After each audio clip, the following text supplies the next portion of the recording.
Meow, I'm Dave the Space Cat, Commander Dave in charge here, and I command that you share the stream, otherwise I will come and eat all of your kibbles. All of the kibbles will be mine unless you share the stream, let it be known.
We're living on a disk, floating through space, with a tiny sun.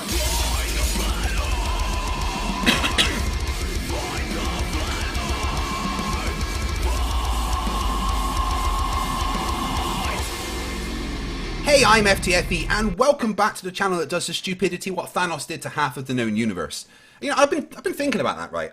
It doesn't make sense because, you know, you get rid of half of all life, and it's gonna take, I don't know, a couple hundred years, and it'd be the same place again. You know, everyone would be back. There'd be just as many people and so many problems, right? If he had the power to do that, why didn't he just make more resources for the people that there were? Yeah. Thanos, you dumbass. Anyway, hello, welcome to another show, and today I'm not going to be debating. Today I am going to be hosting a debate between Flatzoid, you may have heard of him, yes, you've definitely heard of him, 11 frames, and one of my long-time supporters, Craven Moordik, and they will be talking about whether we landed on the moon.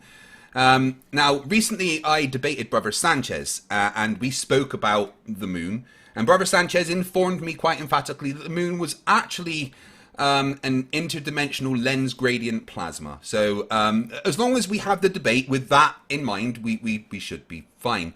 But we'll introduce Flatzoid first. Flatzoid, people here know you, but just in case, do you want to quickly introduce yourself? Yeah. Where you've been hiding under a rock if you don't know who I am. But yeah, you know me, I've got my channel, Flatzoid's Perspective, and I'm happy to be debating Craven Moordik. Thank you very much. And Craven, like I said, you've been a long-time supporter of the channel. Thank you very much for coming on and having this debate, and even basically setting it up for me. Do you want to say hello to everyone and introduce yourself?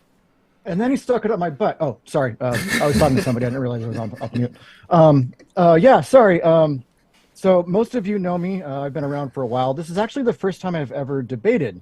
I thought it'd be something fun, and Flatzoid has been gracious enough to want to do this with me. And once again, thanks to FTFE for allowing and hosting. So I just want to do a little background. I'm not an expert in anything. I'm basically a nobody. I'm just a guy. I'm an AV tech. I know things, but not a lot of things. I'm actually a huge space nerd. When I grew up, my brother had Apollo pictures on the wall, and then I found out later that, oh shit, we're not going to the moon anymore. And then I was pissed, because it was just the most amazing thing. So then, then I learned about the space shuttle program and all that sort of stuff. And, I actually watched the Challenger disaster live on TV. So, I mean, I was probably in kindergarten, so I didn't fully understand what was happening, but I knew something bad went on.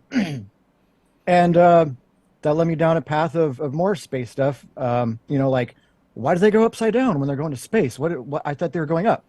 So it led me to learn a lot of stuff. I asked my dad why we weren't still going to the moon, why the space shuttle wouldn't go to the moon. It didn't really get a satisfactory answer. So then, I did everything I could to learn. And so that's where my interest went. And then I decided, you know what, let's give the whole moon landing thing a shot and see if we can solve the mystery. So once again, thanks everybody for being here. And thank you, FTFE and Mr. Flatzoid. And let's get to it.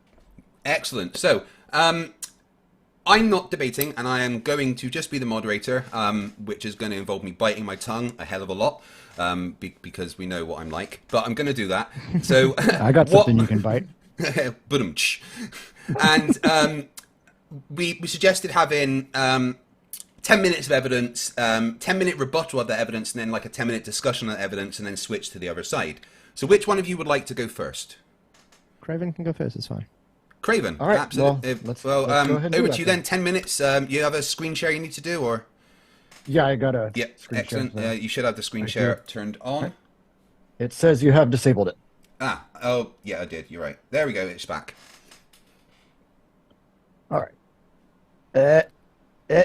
Already failing. All right. So, the Apollo program. Were the moon landings fake? Like I said, I've looked a lot into this, and after thinking about the shuttle disaster and reading into it and all the things involved, Sorry, something popped into my head. I just have to say, nothing's showing the Yeah, no screen you're share. supposed to be screen sharing, yeah. It says I'm screen sharing. Am I missing something? Doesn't say you are. Did I F up already? Screen share. Oh, boy, I'm great at this. Select. Oh, here we go. Shit. Here it is. Okay. There we go. Derp. There we go. All right. So, yeah, you'd think I would know technology being an AV tech, but there we go. So anyway, were the moon landings fake? So, like I said, I watched the shuttle disaster live on TV as a child. Didn't clearly know what was going on, but I knew something was bad. A lot of people died. Well, 7 people died.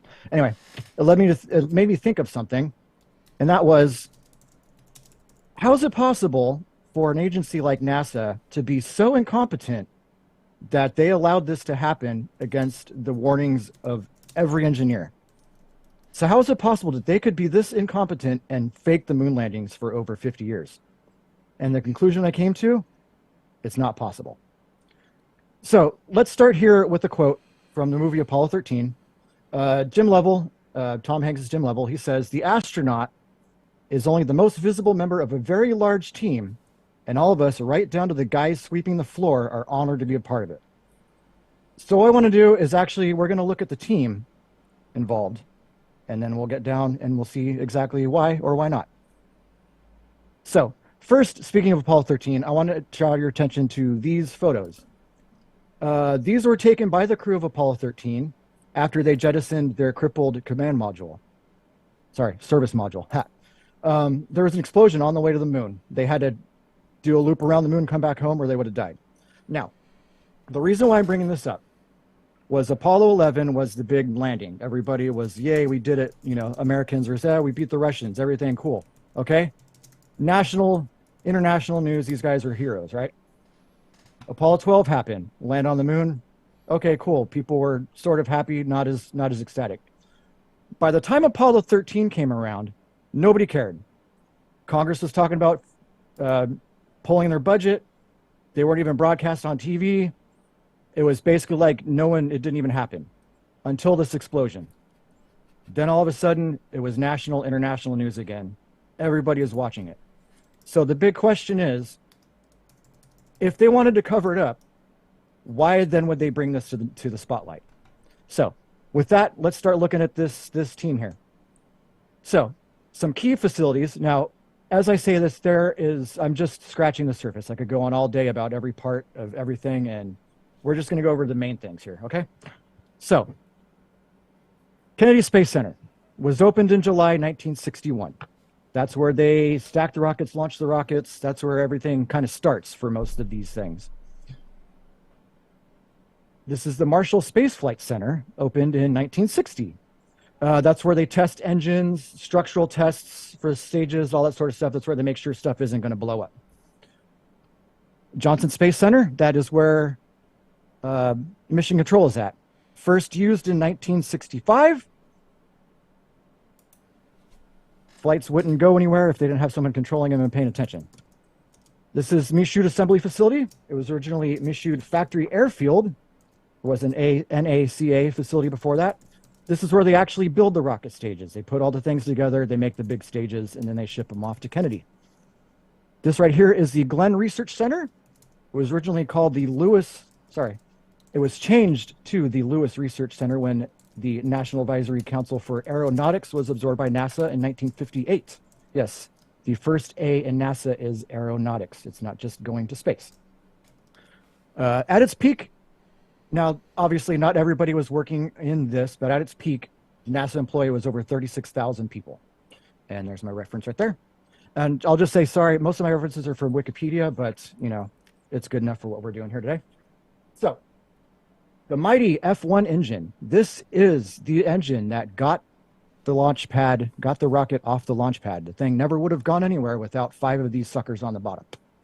Designed and built by Rocketdyne. It was tested at Marshall facility. It was integrated to the Saturn V S1B stage. I could have the wrong stage there. The very first stage, integrated at Michoud facility. They built 98 engines. 65 were flown with a 100% success rate. At its peak staff in 1965, approximately 65,000 people were working for Rocketdyne. This is the Apollo Command Service Module. 35 were built, 19 were flown.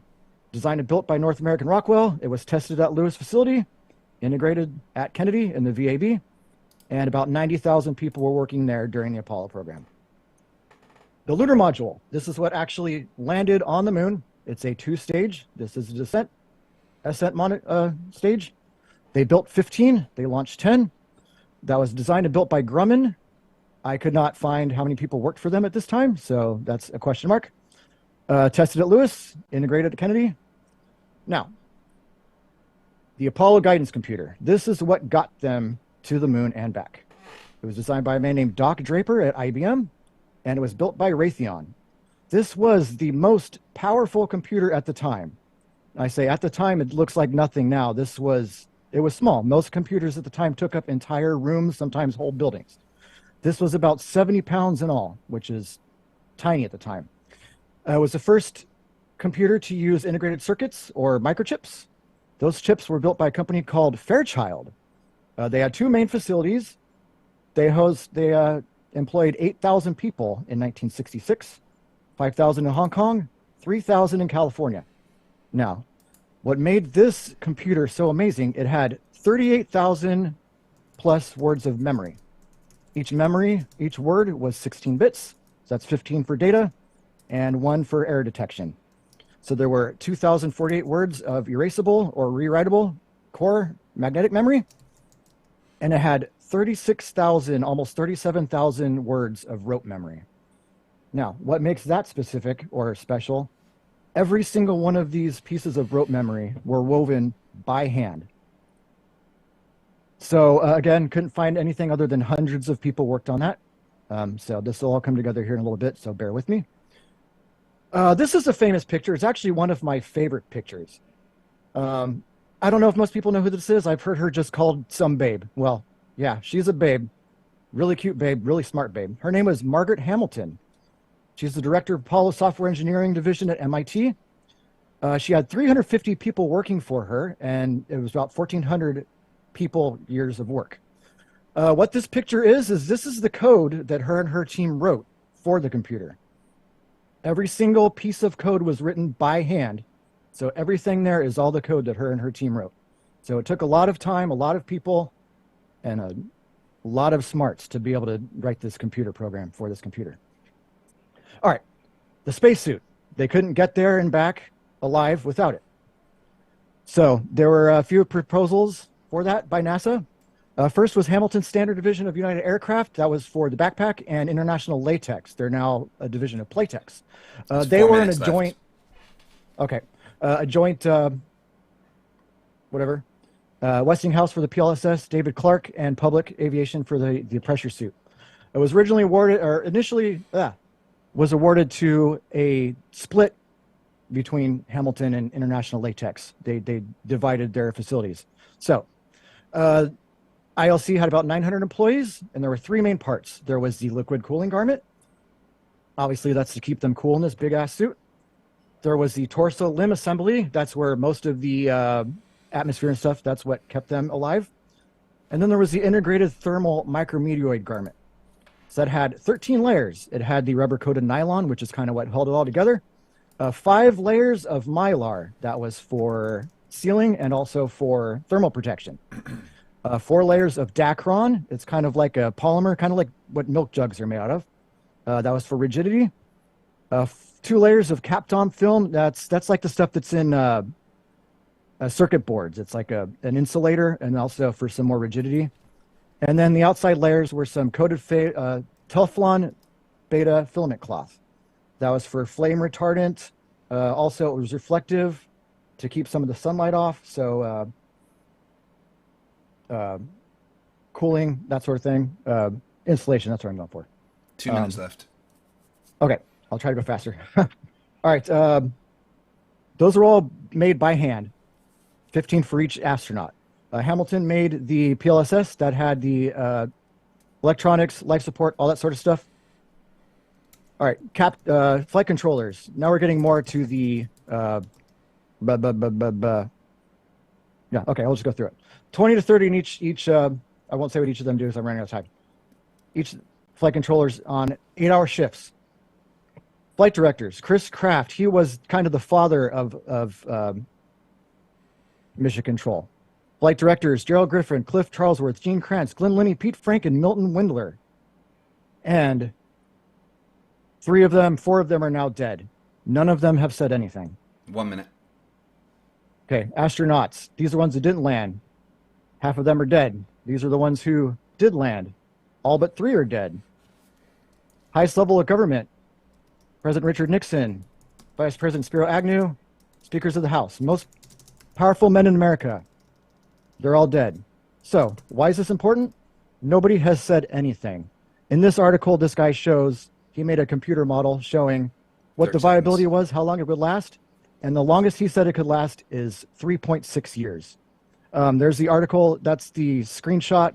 Down here is the actual article so you can read it. I'm running out of time. So could they be faked? No. Over 400,000 people were involved and no one said anything. Nobody accidentally leaked anything. Nobody overheard anything. That's office staff, support staff, maintenance staff, families, everybody. No one said a word. And I released the rest of my time. Well, I'm out of time, so. Okay. Right. So that was Craven Moordik's evidence for the fact that we did go to the moon. To paraphrase, his main points are the fact that there are so many people involved that it would be statistically impossible to fake it. And there has been mathematical studies to back this up. Craven presented evidence of the amount of people involved, the different companies involved, the different industries involved, and showed that there is so many different people and so many different things involved that the maths and human nature shows that it wouldn't be probable or even possible to hide a secret that big. Now, Flatzoid has 10 minutes to rebut that evidence. So, Flatzoid, over to you. I am sharing my screen. Okay. I told him he can actually feel very honored. He's the first person I actually made a nice presentation for. Well done. I appreciate it. It's very pretty. Yeah. Okay. Can you guys see it? Yes. I can see it. Okay. Why the moon landings never happened. Okay.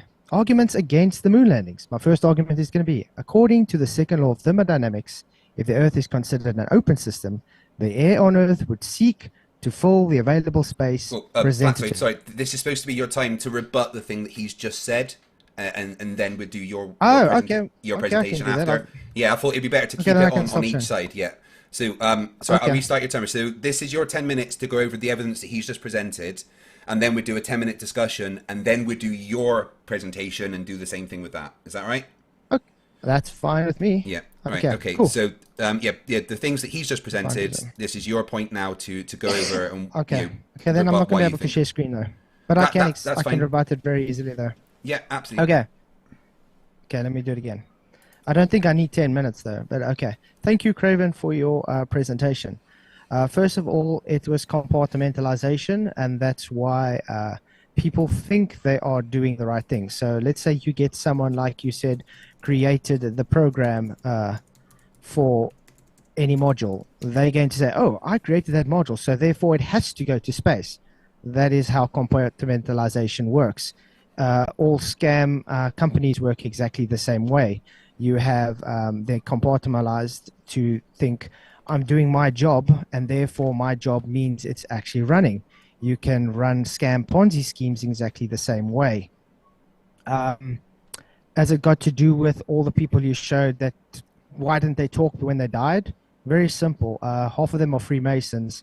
Second of all, why would you need to talk if you probably had death threats against your family and so on?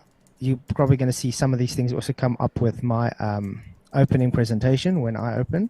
But it's very simple to rebut. We didn't go to the moon because you didn't show any evidence that we did go to the moon. Instead, all you gave was people worked on the space shuttle, they built buildings, someone wrote code, therefore we went to the moon. That's my rebuttal. Okay. Do you give out the rest of your time for the rebuttal? Yeah. All right, that's fine. So what we'll do right now is I'll open up for 10 minutes for you guys to just have a discussion about that in particular. And then we'll get on to Flatzoid presentation as to why he thinks we didn't go to the moon and do the same with that. So both of you, I try not to be involved, and hopefully I shouldn't have to be. But over to you for 10 minutes. Just have a conversation, guys, okay? Sure. I want to go over these points real quick. First of all, yeah, compartmentalization. Absolutely. Everything was compartmentalized. Reason why is because it was such a huge project, not one entity could have done it all. Now, like I said, part of that computer model took into account things like people accidentally saying something, people overhearing anything, any other sort of ways that someone could have possibly, oopsie, got that out. That's all part of that computer model. Now, yes, nobody said anything, correct. Now, let me say this. Richard Nixon, he was the most powerful person in America at the time. He was ousted in 1974 because of the Watergate scandal. And that was only him and 8 other people involved. So, if only 8 people couldn't keep that secret for less than that amount of time, how could even any one of, maybe if you say compartmentalized, someone had to know that it was true. No one has said anything. Freemasons, do you have evidence of that? How about death threats? I mean, you can say a thing, that doesn't mean it's true. Well, obviously I don't have it at hand, but I can try and find it for you. But yeah, a lot of them are Freemasons. You can actually get pictures of them with their rings on as well, the Freemason rings. So also, what does being a Freemason have to do with going to the moon? I mean, it's not. If you belong to Freemasons, yeah, if you belong to the club, you're not going to, how can I say, go against the club. But what does that mean in terms of not going to the moon? I mean, that's Freemasons and moon landings aren't exactly the same thing. Yeah, but I was just rebutting you because you were saying, oh, why wouldn't they talk? And I'm giving you a reason why they wouldn't talk. Okay, fine. But why has nobody ever accidentally said something, seen something, heard something, witnessed something? Human nature is going to say that somebody at some point is going to be a whistleblower, tell-all book. They're going to want to have their name out there somehow at some point. What do you think happens? What do you think happens to whistleblowers? They write a tell-all book and they make lots of money. Some of them do. They change the way that some industries are written. It depends on what you're talking about here. Can you give me an example? What about Assange? What happened to him? What's that guy that created Wiki? You mean Julian Snowden? Assange? No, sorry? Yeah, Julian Assange, the guy that was... Assange, there we go, yeah. What do you think happened to him? I've never even heard of that person. The WikiLeaks guy, the one who was in... not custody, he was like in the... what's it? he was looked after by by the government for ages, in their government buildings in another country after the WikiLeaks thing. Yeah, he had immunity, and then Yeah. they betrayed him or something after a while, and now something like that. But yeah, whistleblowers don't get it easy, mate. You think it's all handy dandy if you do whistleblowing? No, if you whistleblow against, especially government agencies, you usually disappear for a reason. I don't know how much more to make it, but I mean, this debate's not about those conspiracies or why would you vote. It's about, can you prove the moon landings were real? You haven't given me any argument that they went to the moon. You're just making speculations that no one talked, so therefore they went to the moon. Well, there's reams of evidence. You want to sit and look at every single piece of evidence for hours, because we can do that. But I mean, all the reams of evidence have shown that it's true. So do we want to sit and scrutinize everything, or we want to actually like talk about why we need to keep looking at evidence and say, nope, that's not true? Well, Craven, what information do you have on that the study that you referenced? The mathematical thing? Yeah. Well, let me find perhaps the, you the website. could discuss that, because that's kind of the crux of your argument, right? Yeah. Yeah. So he put together a let me see if I can find the article. Basically, he put together what he took into account was things like how many people would be involved. He's got hold on, let me get to the article because it's easier than you say it. Shit. So he took things into account like how many people would still need to be involved in order to keep it alive. Took into account people dying, people being taken off. And basically, he's got the four main big conspiracies that are on here and how likely it is. He's got the moon landing, climate change, vaccines, and suppressed cancer cure. Basically, all the things that someone's like, well, they're doing it to, make themselves, to... Yeah, they're all trying. Everything's nefarious, and that's why. I still don't understand what that's got to be with proving they did go to the moon. I mean, anybody can write a documentation or a book with equations and statistics and stuff, but that doesn't mean it proved they went to the moon, though. Yes, but does it? It does show that no one could have said that they did. Or sorry, it's a way of showing that it's not possible that someone could have faked it and then never said that they did. Okay, let me put it this way. I'm mincing my words here. Okay, let's say put it this way. You're obviously not a Christian, or are you a Christian? No. Okay, and do you believe that there were 500 witnesses that saw Jesus resurrected after he died? No. The answer would be no, correct? Because you're not a Christian. Correct. So, it's the same equivocation. They all say he went. There's no way to say they never said that they never saw him. Now, okay, does that prove to you that they did see Jesus? So let me spin this around real quick. Is the Bible a history text, or is it it's not even a history text? Is it a science documentation? Text? Documentation of history. Is it though, or is it just a collection of stories? No, according to you, it's a collection of stories. It's a history text, history books that's been going through centuries. But like you said, your argument is based on this guy wrote this statistics and this documentation, and according to him, no one could have spoke, so therefore it's true. So now I'm saying, okay, now let's take the Bible, for instance. 500 people saw Jesus resurrected after he died. Same thing. Are you going to say now they all lied or not? You see, it's totally going off of what the actual topic is. The topic is, did the moon landings actually exist?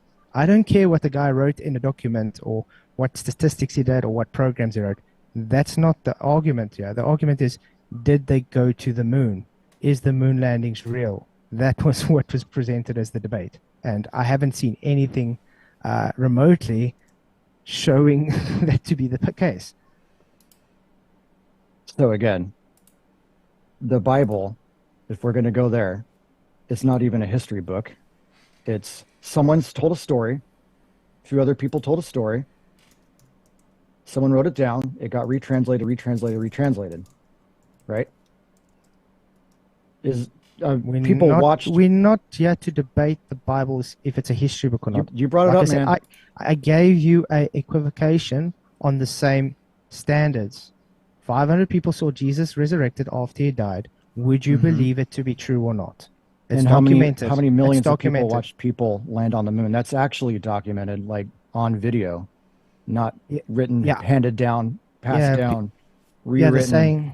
The saying is, I heard it on the radio, or I saw it on the TV, or this person told me they saw them, or my uncle worked on the bolt that held Neil Armstrong's chair to the ground. You understand?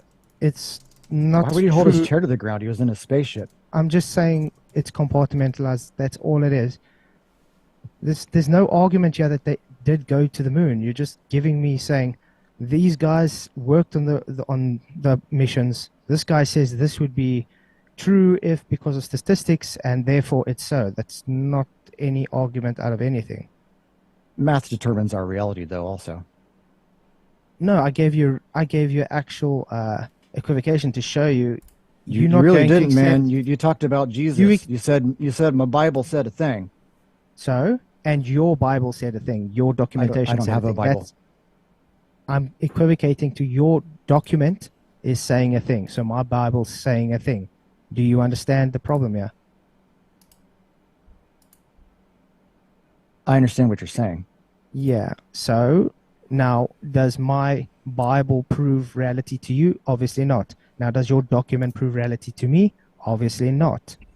So are we actually going to have you presenting something that proves the moon landings to be real? Or are you just going to show documentations because of your belief that you think it's real, because someone says so? So you're saying because someone said so, right? That's what you're saying I'm saying? That's exactly what you said, yeah.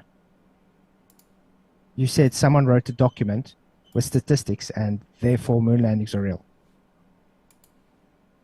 So, like I said, let's go back to Richard Nixon. He was the president of the United States. Yeah. He's dead. His family's dead. Everybody who's ever lived with him is dead. Who are they going to threaten to come out with this? And what's it going to benefit the people at that point? If someone's dead, how are they going to worry about threatening if you're already dead? They move on to the next person. And if there are no more people left and no one has said anything? Do you really think there's never going to be any people left? That's naive. The point I'm making here is that not a single person, even on their deathbed, has said, yep, it's all fake. That's weird. the point I'm trying to make here. How about Buzz Aldrin that they're considering being senile now because he keeps on blurting out that they're never gone, that it's been animations? Do you have evidence of that? Because I There's can think of a couple video that are taken out of context. Yeah, well, there's video evidence of interviews where he says that plainly. You're talking about the ones that you're talking about the one with the 8-year-old girl that all y'all take out of context? Because I've seen that whole interview. There's a few of them. One where he's even on stage and poop drunk, and the guy's trying to get him off the stage because he's telling everybody how fake it was. Once again, it's taken out of context. Can you show that video? I'll have to look it up. I mean, if you can show me that, then we'll go ahead and talk about it. But I'm telling you, what you're saying was taken out of context. I'll tell you the one with the 8-year-old girl. Okay, go ahead. What is the one with the 8-year-old girl? She said, "Why have we not gone back to the moon?" I'm paraphrasing here, but he said, "That's a big question for an 8-year-old girl." And then he talked about how there's no more funding, how nobody wants to go back, all the reasons that we refunded that money. We didn't go back because we didn't go. That doesn't mean we never went. It means we didn't go back because we didn't go back. Sorry, so what are the words for because we didn't go? What does that mean? I just said what that means. He said the reason why we haven't gone back, all the reasons why. Why didn't we go back? Because we didn't. You know that's a lie. He never said that, by the way. Should we find that video? Because I bet I can find it. Yeah, get it up, then we can watch it. Get it up, giggity. But like I said, I still haven't got anything to rebut because there's nothing argued that the moon landings have been real. Your whole rebuttal was compartmentalization. Yeah, because that's all you presented was we had this amount of people working on it, so therefore it had to be true. No one spoke, so therefore it had to be true. 400,000 people. Yeah. And even compartmentalized, that's a whole lot of people for not one person to have said something. That's the point I'm making here. Okay. And you do know there are people that used to work for NASA that say it's flat Earth. I'm not even talking about. I'm talking about people that weren't You even said in not NASA. one person. You said one person. Yet there are people that used to work for NASA that say it's baloney. So You you're got, really talking rubbish. You got evidence of someone in NASA who said that? Someone who was an engineer on the Apollo program that says that it was fake? I didn't say Apollo. I said work for NASA. Okay, so what does that have to do with anything then? You said there's 400,000 people that worked, so therefore Yeah. it had to be true. Okay, let's put it this way. If your granddad went and painted the footstool, does that mean they went to space? Painted the footstool on what? I'm talking about things that were directly involved with making rockets and making everything and getting to the moon. Yes, if he painted a footstool that went into the Apollo LEM that he can show that he made and how he made it and why and when and everything, then that's pretty compelling evidence. Have you found the video yet? 1 minute. Shot. But like I'm saying, that's how compartmentalization works. The people believe what they're doing is true. So they're not going to talk because they literally believe it. It doesn't make it true. All right, I found it. It's actually a 17-minute video, but let me try to find that one spot. There's only like 1 minute left of the back and forth. After we've done Flatzoid's bit, we can always come back to cover a bit more stuff if we want to. So, Yeah, do you guys want to move on to Flatzoid's presentation now, and then we can have a discussion on that? I'm all right with that. yeah, I'm happy with that. Okay. In that case, Flatzoid, over to you for 10 minutes for your presentation as to why we didn't go to the moon. Yeah. Okay. And by we, I mean humans. Alleged people might have. We don't know. Okay. So you're ready. Let's do this. Okay. Why the moon landings never happened. Argument against the moon landings. According to the second law of thermodynamics, if the Earth is considered an open system, the air on Earth would seek to fill the available space presented to him. So I'm just showing you this is how an open system would be considered in thermodynamics. You have an open boundary. It is not physical, so it cannot stop matter and energy from going through the boundaries. So I would like, if it's possible, for Craven to be the first one in history to demonstrate gas pressure existing without containment instead of just pointing to the sky. I would really want an actual demonstration of this. Okay, and then the same would be if the Earth is considered a closed system, great. Then the air is here to breathe, but nothing can leave the Earth. So therefore, you wouldn't have astronauts in so-called space, and they wouldn't be able to go to the moon. This would be a closed system. Only energy can go through the boundaries, no matter. That's all based on the law of thermodynamics. So that would be my main argument, and I would really love to see a rebuttal to that. Okay, now the second argument is an argument that the astronauts are lying. Ooh, that's a big one. Okay, first we get to Donald Pettit. He says he claims to have seen the stars, the nebula, and so forth from space. I mean, that's quite a clear statement. He knows he saw stars and everything. We get to Mike Massimino, also an astronaut on the ISS, also claims with Donald Pettit to have seen the stars, nebula, and so forth. So, great so far. They're saying exactly the same thing. But let's move to Neil Armstrong. Neil Armstrong claims it's pitch black, that you see no stars. Why is that? So, and he specifically said between Earth and the moon is exactly the same. So you don't see stars before you get to the moon, and you don't see stars when you get on the moon. So there's no cherry picking and saying, oh, you just took it when he's on the moon. No. Now, this is already showing that why are astronauts lying? Because two astronauts already said they do see stars. Neil Armstrong says he doesn't. Now we move to Buzz Aldrin.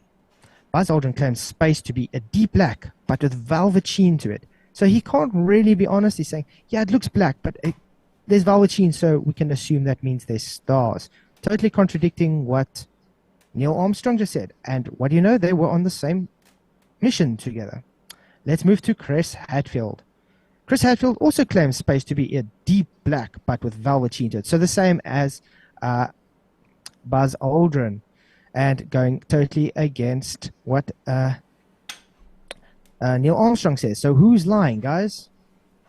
Then we get to Mitchell Collins. Also was one of the three on the Apollo 11. Mitchell Collins says he can't remember seeing any stars. This was an actual interview when they got back. And then later on, he wrote in his book, he states that he does see stars. So what usually happens when you lie, guys, you're going to go and try and fix it. He doesn't realize that he never said he didn't see any stars. So he backtracked and contradicted himself. That's traits of a liar. Now, argument against the moon landings. Would they all contradict one another's observation if they really did go to the claimed space they go to? So, stars or no stars? Which one is it?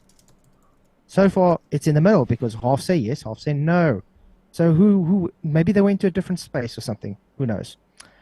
Argument against the moon landings again. The Van Allen radiation belts would give a major problem to the film used in the Hasselblad cameras. We all know this, very simple stuff, because it's based with chemicals. And if you have radiation on chemicals, you're going to have huge problems. Let's take, for instance, Apollo detectors that actually did tests using radiation from the magnetoscope in a microwave, just for Pete's sake, and they found it to fog the film up and give it a green tint. This was just film exposed to radiation just from a microwave. Now, that's not the same as if it would be against the Van Allen radiation. It would even be worse. Let's go. You all know people that use films, usually when you go to an airport, you don't want it to go through the scanner because the radiation messes the film up. Hence why I put this just to show you. It's always been that way. And then the film was also exposed to radiation. How do they have these perfect changes, the contrast and the hue balances of the film? How did they get the Hasselblads to have such perfect color contrast with their films? And then next, it's still the same thing. You can see how rubbish it makes it. One without vacuum, one with vacuum. It totally bleeds it out and changes the contrast. Then we get to, why Buzz Aldrin and other astronauts never were able to meet the demands of Bart Schabel and just place their hands on the Bible and claim that they did, swear to God, they did land on the moon. You know why they couldn't do that? Well, I'm not going to say. You could probably know why. Because it's usually someone who's got a guilty conscience. And then we get to Gary Fong. This guy was an expert, he's still an expert. He was actually a representative for Hasselblad cameras in the time. You guys should actually go watch his video on this sometime so you can get much better argument to see all the arguments. But he explains it exactly correct why you wouldn't be able to use the Hasselblad in the environment they claimed it to happen. How did you change the film in a dust environment? Now remember that the moon is said to have such a lot of dust that it gets in every nook and cranny, and it's very dangerous for even the astronauts at long exposure on the moon because it gets everywhere. Now, the camera has nooks and crannies all over it. How did they do anything? Because the dust would get in everywhere. And you have to change the film. You have to open the backing case to get the film changed. Very odd stuff. Now we get to the same thing. How do you change the film in a vacuum? Now, we all know what happens in a vacuum to every chemical. It starts boiling. So as soon as they're going to expose it to a vacuum, the film will start boiling and you wouldn't be able to have the perfect photos, as we put it. Now, I just, for instance, for fun's sake, put the daytime temperatures near the lunar equator reached boiling point of 250 degrees Fahrenheit. That's 120 degrees Celsius, guys. It's kind of like making a roast chicken, you could say. While nighttime temperatures get in the chilly, minus 208 degrees Fahrenheit, that's minus 130 degrees Celsius. You think anything that they place in their cameras are going to withstand that environment? I'd like to see. So, how do we know they went to the moon? Simple. That they never went to the moon. Simple. It violates natural law. So we would like a demonstration to show against that. They always contradict each other and themselves, like I've shown. And none of the equipment would work, even if they could magically go to Narnia. And I give up the rest of my time. Okay, thank you very much, Flatzoid. That was excellent. So now we have back to Craven Moordik for 10 minutes of rebuttal to the specific evidence that Flatzoid has just brought up. To just quickly go over it, Flatzoid has suggested that because of the second law of thermodynamics, that space basically can't be real. He went over problems that would exist within the Van Allen radiation belt, affecting the the film within cameras and how it would affect humans and stuff like that. He pointed to contradictory statements from different astronauts as to the nature of space and how it appears. Did I miss anything, Flatzoid? That's about it. And the equipment that can't really work. He suggested that the Hasselblad cameras that they used in space for taking these photos couldn't have operated in the harsh conditions that were presented with problems with dust on lunar surface and things like that. So, Craven, 10 minutes over to you to rebut that evidence. All right. First one is we didn't go to moon because space fake. I'm not going to have a flat Earth debate here. This is not the scope of this argument because that's where we're going with that one. Don Petit, Mike Massimino, and Chris Hassel, whatever his name was, I forgot. Hatfield. Yeah. Hatfield. They were not Apollo astronauts. They were in low Earth orbit. They're going to see completely different things. Neil Armstrong. When did he say he didn't see stars? And then one of those, he was on the moon's surface in the daytime. How many stars do you see outside during the day? Michael Collins, the thing you're talking about with Michael Collins, that was a very specific experiment they did on, I think it was day 2. It was a solar corona experiment. The way that they were going on their path, they're going on sort of like the night side, so that their path to the moon actually had it so that the moon was eclipsing the sun. So what they were trying to do is they were trying to take some photos of the sun's corona based on their path. So once again, if you're looking at the sun, how many stars you're going to see? And also, let's see. He said Buzz Aldrin was describing it.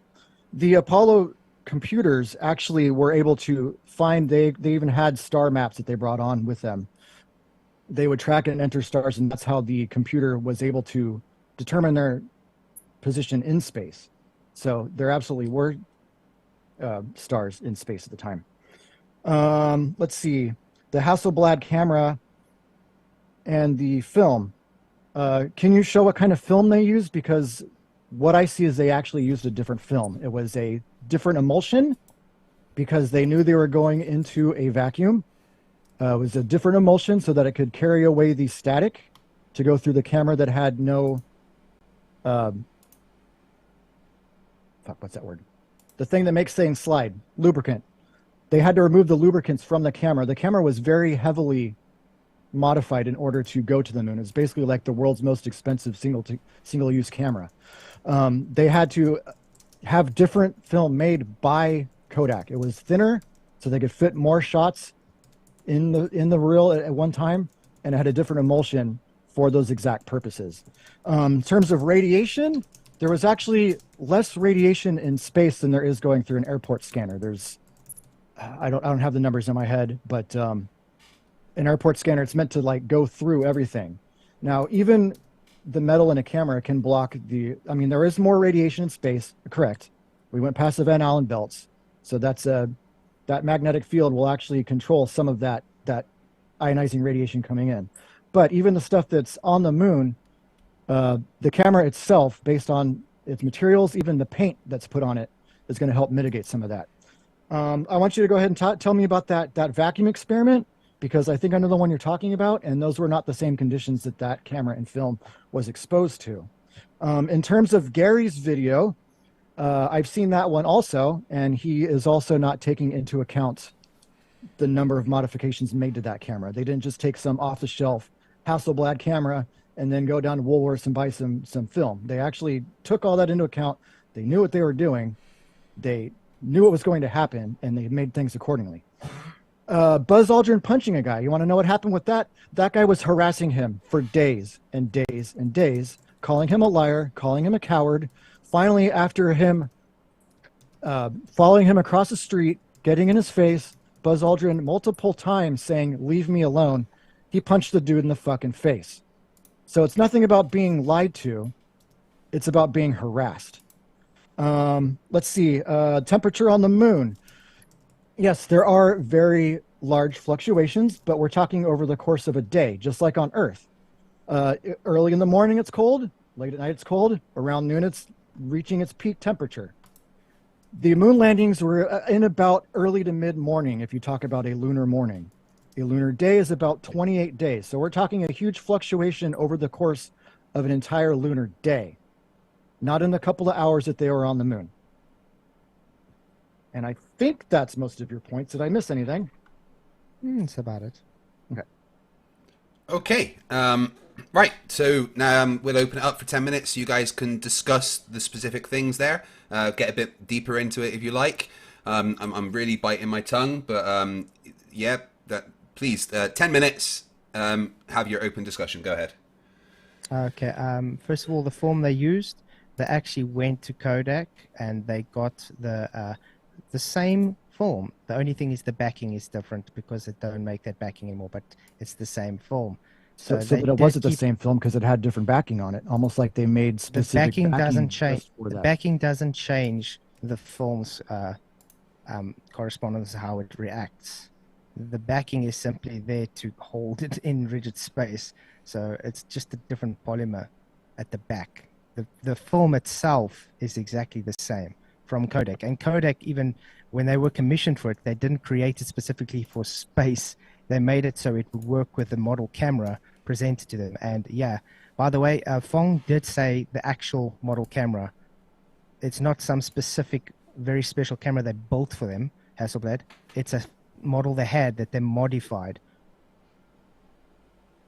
And at Bartzerbrouw, heavily.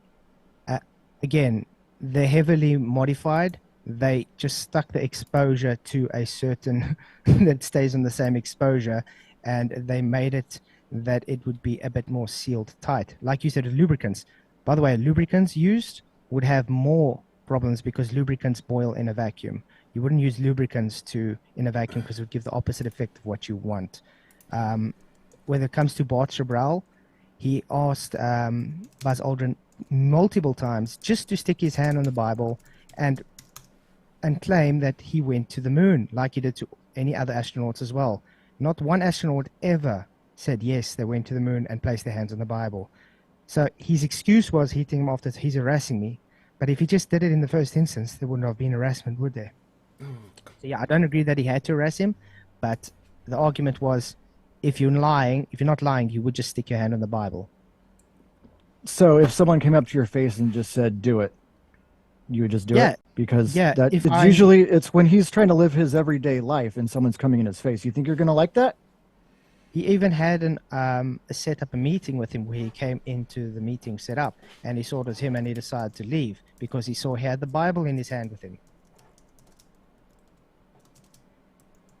Sorry, I was only half listening. But like I'm saying, if someone had to make a claim against me and say, okay, would you place your hand on the Bible and make a claim that you did? I say, yes, I did, if I know I'm not lying. You understand? It's very simple stuff. It's not like you're just going to avoid it with the plague. And he avoided it constantly. That's why he ended up harassing him, which I don't agree he needed to harass him. But his point was, look, no matter how hard I'm trying to get him to it, he's not going to just concede. So this guy you're talking about, that was kind of his whole thing, was getting in people's faces. And that was his whole thing, was getting in people's faces and harassing them. So, I mean, yes, but actually no. In terms of the film, it was specially selected because it was resistant to things like radiation. Okay, show me one film in history. Show me one film that's resistant to radiation. The Ektachrome black and white films were used. That was they even did extensive testing on the way back to make sure that there wasn't a lot of damage done to that.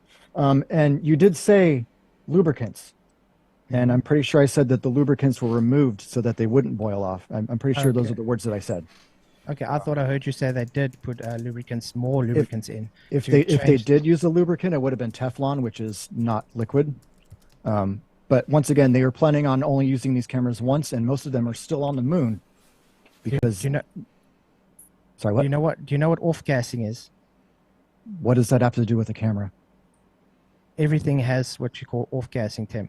So that camera, everything inside that camera is going to have an off-gas because of the vacuum, and it won't function. And why would it not function? When it off-gasses, it's going to seize because it's going to change. Can you explain to me how? Everything in a Hasselblad camera has a very specific tolerance. It has to be like a set timepiece. If something is out of place, if something changes with temperature, you understand how expansion happens with temperature. So how long were they on the moon? Let's just say Apollo 11. How long were they on the moon actually doing their EVA? They weren't on the moon. That's the whole point. Okay. So supposedly, how long were they on the moon? How about that? A few hours. A few hours. What do you think the temperature changes are going to be in a few hours on a lunar day? It doesn't matter. If you're exposed to 120 degrees Celsius, it's going to have thermal expansion because it's constantly in the sun. So that thermal expansion of all those things in his camera is going to thermally expand and it's going to seize. Not to mention all the dust I was talking about and the radiation and everything that happens together. It's just impossible. Would you know how they're going to change the film once they used it up? I mean, they took a lot of photos, so they had to change the film. Yeah, so they had it in the magazine. Okay, so how did they change the film in that environment? I've actually got some pictures of that. If we want to see it, do we want to see the cameras?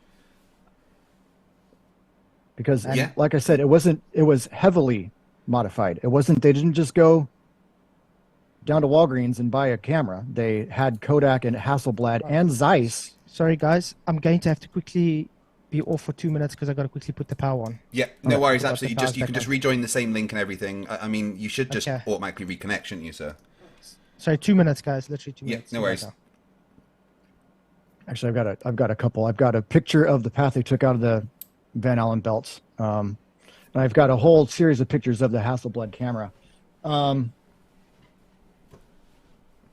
Sorry, I'm doing a party every time I get super chat. I know. I'm trying to think and read at the same time. So I'm really trying to keep my mouth shut. There's like 3 minutes left of the back and forth for this bit. There's one thing that I really wanted to say, right, and that's about the hand on the Bible thing, right? Now, my question to Flatzoid would be, I'm not involved in the debate, but my question to Flatzoid would be, would he put his hand on a Quran and swear? Ooh, that's good. I'll leave that one to you. Yeah, but that's the point, right? I mean, whether Buzz is a Christian or not is irrelevant. But if he's not a Christian, then why would he want to put his hand on a Bible to swear? It's pointless to him. It's, Sorry, I've got to dance. I'm not even watching your stream. So, it's the same way.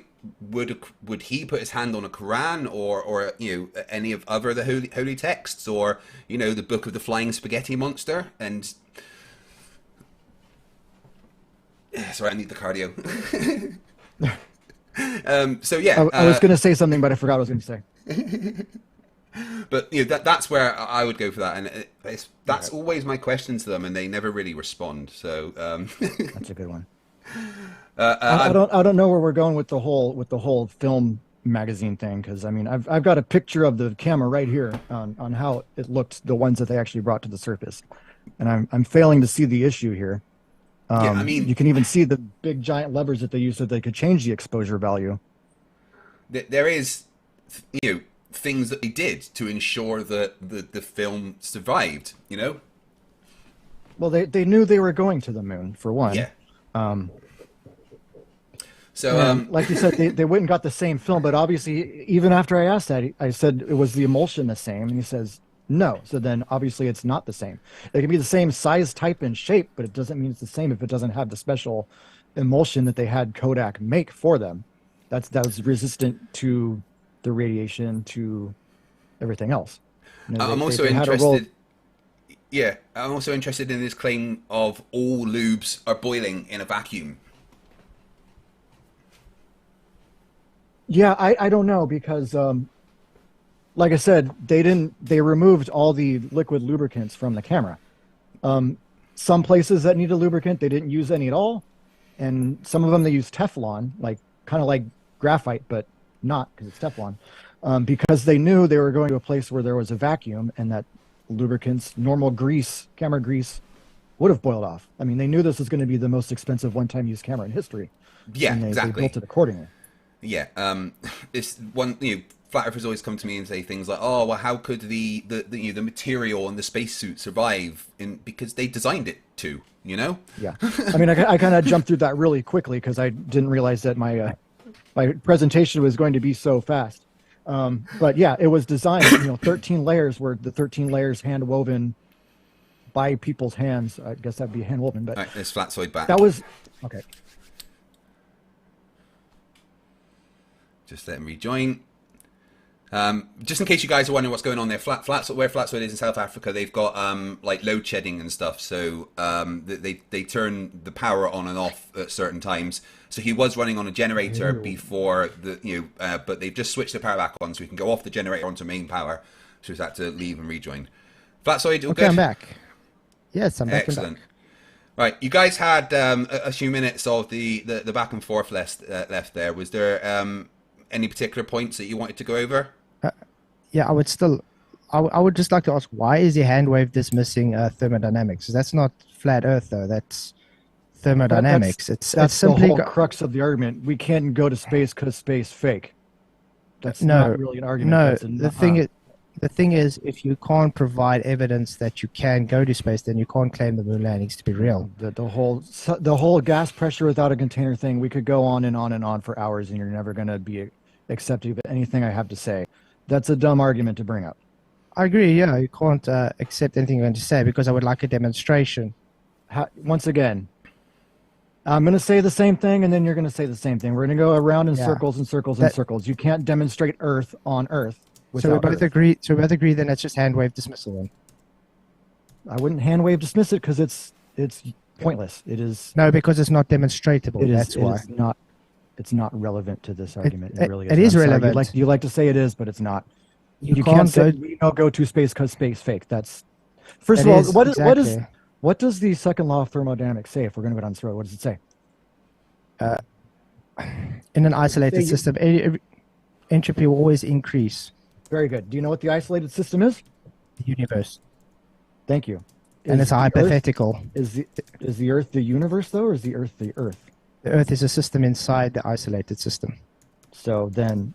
Separated system. So then you can have air on Earth and not in space. False. Have you ever opened a fish tank in a vacuum before that has air pressure? Let's take two systems. You have a system that's got air in it, that's closed, and you open it inside a vacuum. What happens? Okay, once again, a fish tank is not the Earth. Again, you had just made a claim, and I'm debunking it with actual demonstration. Heck, a balloon popping. You're comparing the Earth to a fish tank. That's not the same thing. Balloon popping is debunking your actual assertion. It's really not. You not understanding how gravity works doesn't mean it's not a thing. And who said anything about gravity? We want you to demonstrate gas pressure being held down indefinitely without containment. Yeah, it's called gravity. Gravity does nothing. Gravity can't do anything. So if you got this gravity, can you look at crazy? Gee, it looks like we're turning this into a flat Earth is gravity. No. I thought we were talking about the moon landings. It is moon landings. No, it's not. You're saying your moon violates the because Earth flat. That's not how. No. The argument is exactly what you're doing. The argument is your astronauts go to a place that violates the second law of thermodynamics. Nothing about flat Earth. Nothing about the second law of thermodynamics says in an isolated system, entropy will only always increase over time. So what does that have to do with popping a balloon? You get three systems in thermodynamics. The isolated system is the surrounding boundary. That means it's always going to increase in that boundary because it cannot decrease. You know why? Because you have thermodynamic systems for a reason. I mean, you can say it all slowly with more inflection, but it doesn't change your point. It does. It really does. Pop a balloon, what happens? Once again, a balloon is not the Earth. Is it a thermodynamic demonstration or not? Is it the same as the gravity holding the atmosphere to the Earth or not? Okay, let's take a balloon and pop it at ground level, where your gravity is the strongest. Does the gravity fall to the ground, or does it disperse into the surrounding system? It goes down. Not all of it goes up. Sorry, what? You saying you pop a balloon and all the gas goes to the ground. Is that what you just said? That is not what I said. I said some of it goes down, some of it goes up. There is more dynamic molecules, whatever you want to call it, lower down, yes. Now, once again, That's false. a balloon, Do you know what Dalton's law is? a balloon is not the Earth. I never said it was. You are trying to equivalate a balloon to the Earth. No, I'm trying to show you we can demonstrate gas pressure always requires containment. You have not been able to demonstrate Okay. anything other So- than hand wave dismiss it. Once again, I think Ranty has said this 1,000 times. It's atmospheric pressure. It's not gas pressure. Okay, There is a what is your atmosphere comprised of? Dalton's law. Come on. Atmosphere. What is your atmosphere comprised of? Go ahead. Atmosphere. Sorry, I'm asking you a very specific question. Your Do you want atmosphere is all of it? comprised- It's oxygen, nitrogen, carbon dioxide, helium. What are you going for here? Oh, what are those? Are those gases? Yes. Sorry, That does- am I stuttering? Are those gases? Yes. So gas law then. Atmospheric pressure is not the same as gas pressure. Atmo is gas. Atmo Your means point being air. what? Because gas is in the word atmosphere, then atmospheric pressure and gas pressure are the same thing? Everything, even your atmospheric pressure is based on gas behavior. And everything understand in that? our isolated system of the universe has gravity too. Molecules follow gravity. Air molecules, gas molecules, whatever you want to call it, they're pulled to the Earth. So there's going to be more. Where's the demonstration for this? It's the Earth. Where's So the are we demonstration is for this this? all we're going to do? We're just going to. No, the we can move on demonstration is the now. Earth. Yeah, Just because admit we're- you can't. I just told you admit we're going to go can't around in circles demonstrate and it. circles on this whole thing. We can Right, move so, on. to and I stop knew this you were moving going in to say that circles, too. let me just see if I can clarify the question. So, Flatzoid is just asking if there is a specific demonstration that shows that gas pressure, or pressurized atmo can exist without a physical container. Is there anything that you can respond to that can explain how it's happening? The atmosphere needs no physical containment. And why would that I asked be? the demonstration. Yeah. Once again, you can't demonstrate. You're going to say this whole thing. I've seen your arguments before. Scale, they all say scale. Well, scale does make a difference.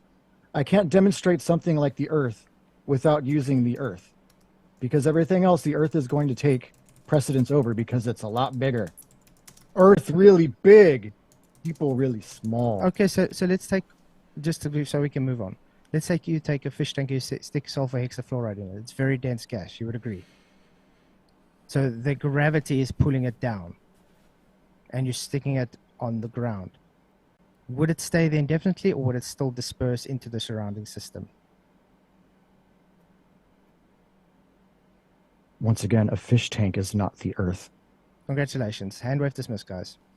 So let's move on to the next You're question. you're You just have to you're putting concede. two different things together here. You I'm just not have to conceding that concede. you're making a false equivalency.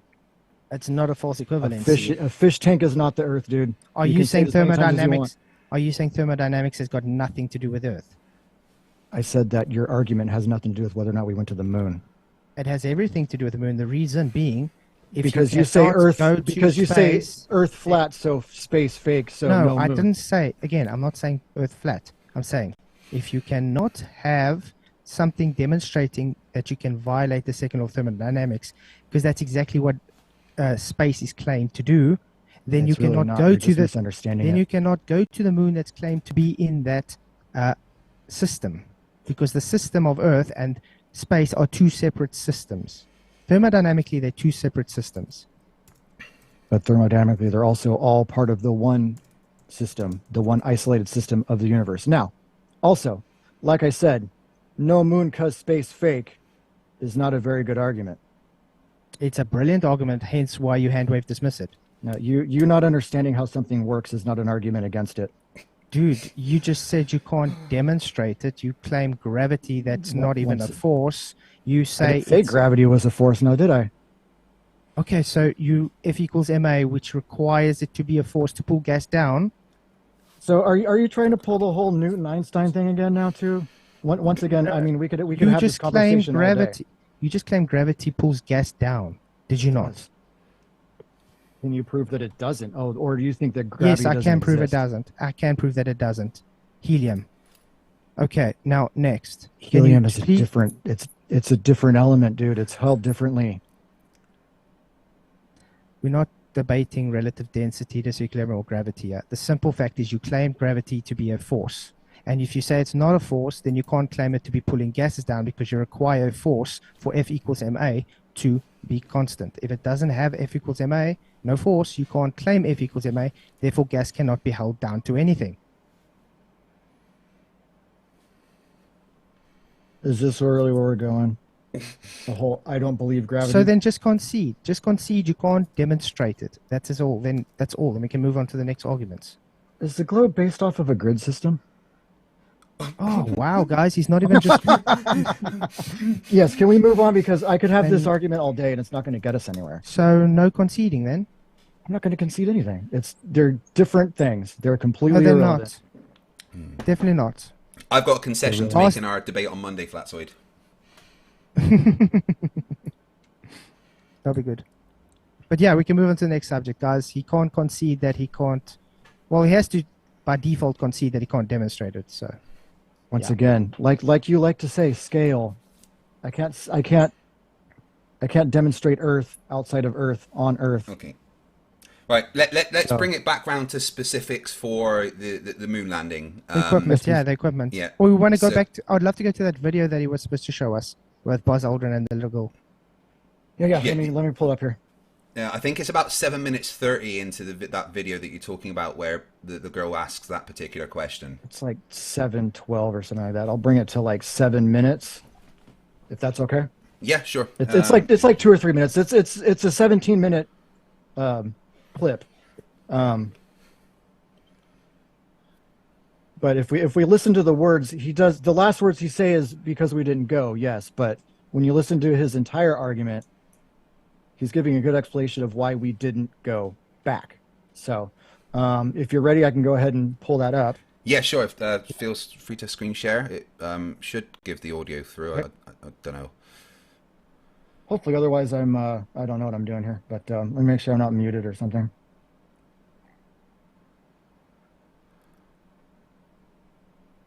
I can't hear anything. No, there's no audio coming through. Yeah.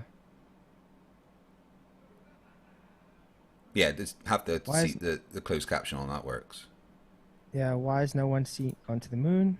Oh, but it doesn't show his captions there. He does ramble a bit. Yeah, it's not showing anything for him though, so... Um, Well, that's a big thing for a little girl to say. Yeah. So I've watched this video quite a few times. Yeah, and he says that that's a big question. It's not your question because the truth is we didn't go, right? And that's the words he uses, right? Do we both agree with that? That in response to the little girl asking about why haven't we gone back, he says, that's a big question. It's not your question. It's my question. Because the truth is we didn't go. So do we both agree that that's what he said? I think Agreed. so, yeah.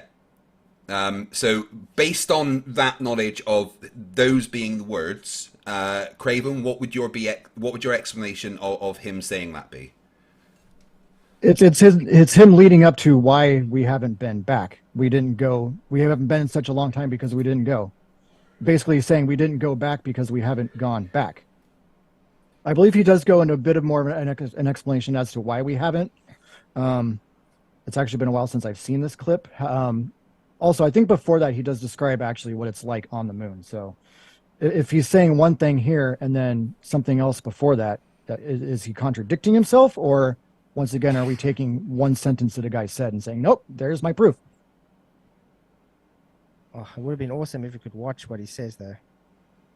I could press play again. I just didn't want to talk over I him. think what I've said is pretty accurate. I have watched that a fair few times, and I do admit that he says those words.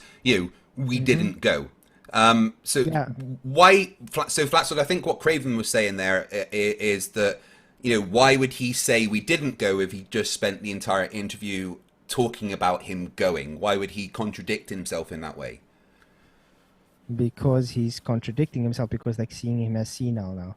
Because he's trying to, as you would say, double speak, because he can't accept that they never went. Remember, they're seeing, you guys would agree, they're calling Buzz Aldrin senile lately because he keeps blurting out on interviews that they're never gone. And it's fake. And it's not once, not twice, it's like at least 4 or 5 times on different occasions. Why would they need to call him senile now? Because he keeps blurting out that they've never been to space. And you can make all the excuses you want. If a guy's going to keep on saying it at different places, different interviews, it's not because he's senile, it's because his conscience is eating at him. Who's calling him senile? That's what the rhetoric is. Don't you know the rhetoric by who? I've never heard anybody call him senile. I mean, he's in his 90s, so he's older, but I wouldn't call him senile. He seems pretty cognizant to me. I agree he's not senile, but they're saying he's senile. You just said he was. I said that's no, what they're to be saying. fair, Craven, I think he's saying that that's what he's heard the rhetoric is, that he's senile. I don't... Exactly. I think Flatzoid's perspective is he's not senile, he's just... his guilty conscience is eating away at him. Exactly. Right. I'm just trying to make sure that I steel man the pair of you, so yeah, if I get it Buzz wrong... Aldrin is fighting his family claims of dementia. So are you saying it's his family that's claiming that he's senile? They're claiming he's fighting dementia. He's Right. and well, that's what I'm seeing out there. But it's not just from his family. But there's a whole bunch of things. Yeah, what's going on with Buzz Aldrin? But yeah, apparently he's got dementia and he's fighting it or something. I don't know. I mean, if that's the case, sure. I mean, to be fair, once you get into your 90s, I mean, a lot of people wind up getting dementia. It's pretty common. And if that's the case, yeah, he's not going to... He could say things, get his words twisted. I mean, I'm only 41 and I get my words twisted all the time. Cool. So then he could have actually just blurted it out that it's the truth then. Or he could have just, People minced can his make words since excuses. Or people make excuses like he's got dementia. Because they can't let the truth out. Remember your opening, you said no one's talked about it before? Yet he's talking about it. And what's the excuse when someone talks about it? Oh no, he's just senile. He's got dementia. Okay. So then are they going to threaten his family's life then, if we're going to go down that road? Can I go ahead and stop sharing this? I think we're sure. dead horse of this one sentence. But I would love to get back to where we were on the equipment, with the film and the camera there. Because you said you'd be able to show me how they changed the film in the vacuum. So just to steel man you here, Flatzoid, you're claiming that they changed the film whilst on the moon, and you want to know how they did that, right? Well, it was mounted to his chest, Right. And you've only got a certain amount of film you can use, and they took a lot of pictures, so they had to change the film. They did have to change the film. You're correct. One of the modifications actually that was made to the film was to have thinner film, so they could take, instead of like 20 to 60 frames, they could take about 160 to 200 plus. However, they were able to change the film in the magazine. If you're all right, I can go ahead and show a couple of pictures here. Yeah, please do. Yep. Are you screen sharing it? Yeah, there we go. So there are only 1 or 2 cameras that actually survived or that actually came back from the moon. But this is this may be 1 or 2 that actually made it back. Now, look here. We'll get to the film here in a minute. This is the film magazine that they used. You can see these big switches and levers and stuff. That's so that they could control the camera with the big heavy-ass gloves on. So the film was in a magazine like this. So when the film got full, they flipped this little thing, took the magazine off, they pulled the dark slide. I'll get to that in a second. And then they put the magazine back on. That's how they changed the film. So you're claiming that backing plate is airtight? I didn't say the backing plate is airtight. I just said the backing plate that you're showing on the bottom there, because when they take the canister off, that's a backing plate that has to be airtight then. Is that what you're claiming? I didn't claim it was airtight. You said that. I just said they had to remove it. So then I can explain to you why they had to remove it. It has nothing to do with being airtight. Yeah, but I'm saying it has to be airtight if it needs to work. It's not airtight. And what with all the dust going in there while it's open, you wouldn't have the equipment working. That's my whole point of the argument. Okay, So so you're making my point by showing it wouldn't work because of the environment. I'm really not. See, check this thing out. See what this thing is here? That's a Rizzo plate. That was put on all the moon cameras, even the ones in the CME. Yeah. And that works how to keep the dust out and it keep it airtight for the vacuum. Why does it need to be airtight? I'm not understanding It why you think it needs to does. be airtight. The film would boil if it's not airtight. The chemicals would outgas. And Except like I said it had before, a different emulsion on it for this exact reason. and the again, people who went to the moon, they knew what they were doing, dude. not actually. Look No? at it this way: if you have plastic, what happens when you put it with 120 degrees Celsius? What happens They to weren't plastic? so you're saying that they were in 120 degrees Celsius in the morning on the moon. Is that what you're saying? I brought it up on the presentation. That's apparently they were in the daytime. Were they not? That was full daytime, like noon. Where they landed 120. was more like morning. Okay. We have morning on Earth, right? What was the temperature then and morning for them? I don't know. It wasn't 120 degrees Celsius. Can you bring up a citation proving that it wasn't 120 degrees like they keep stating it is? Where do they state that it's 120 degrees on the moon at all places during the day? They state on the daytime it's 120 degrees Celsius. They claimed they were there at the daytime. You making a claim now that they went there in the morning, so They did go there therefore in the the morning. temperature has to be different. So therefore you need to bring citation up for that. Otherwise it's just a Right. hearsay story. It's really not. You're just not understanding. Hold on, let me see if I can find it. Let's try 11. I had a video of this and I lost it. Sites. But I would still love you to explain how things don't have thermal expansion when it has those degrees. It wasn't those degrees. When That's something gets heated up, Yes, you have you thermal can. expansion. All those all those parts in that camera would not function because of the thermal expansion and outgassing. They wouldn't function because of thermal expansion? Nope. Why not? You know how film cameras work, right? They're very specific. They have very little tolerances. It's like a watch. It has a very little tolerance. If something's out of whack, it's not going to work like it's supposed to. It's almost like they took this into account and built the camera specifically for that, isn't it? What did they use to take this into account? Sorry, what did they use to do what? You said they took it into account. So what did they use to take this into account? Yeah, let's switch back to my photos here because they designed the thing right all the way down to the paint that they put on the camera because they knew that they're going to be in these different conditions. Let me bring this up. I'm going to re-screen share if I may. Yes. Yep. All right, so this is an off-the-shelf Hasselblad camera. This is what they look like if you would have just gone down to Woolworth or whatever and bought one. Yeah, that's not what they took though. I'm aware of that. I'm getting to that. And it's not the same model either. I know they used a 500 EL, but this is a manual one. I know. I'm just give me a second here. This is an example. So one of the things they did, they removed this viewfinder right here. That viewfinder, that's normally what you take to look at a picture through a Hasselblad camera, right? Mm-hmm. They removed it. This is what they used instead, this little crosshair. They had this Rousseau plate here so that they could take photos and be able to measure and gauge size and all that sort of stuff, right? Can They you tell me removed- how the Excuse Rousseau me? plate? What is it made out of there? Glass. What did they make it out of? That's my point. Glass. It's glass. Those little Glass. cross marks are etched into the glass. Okay, and what happens to glass when it gets heated? It gets warm. What does it have to do with anything? Thermally expands, correct? And Sure. the whole thing's not made out of glass. So- It's got plastic around it as well, correct? Plastic, metal, all sorts of stuff. Yeah, And they So all what? they all have different rates of thermal expansion, correct? sure. So it would make differences in tolerances. Therefore, you would have gaps where there's not supposed to be gaps, and places where they're almost fusing together. Why would they fuse together?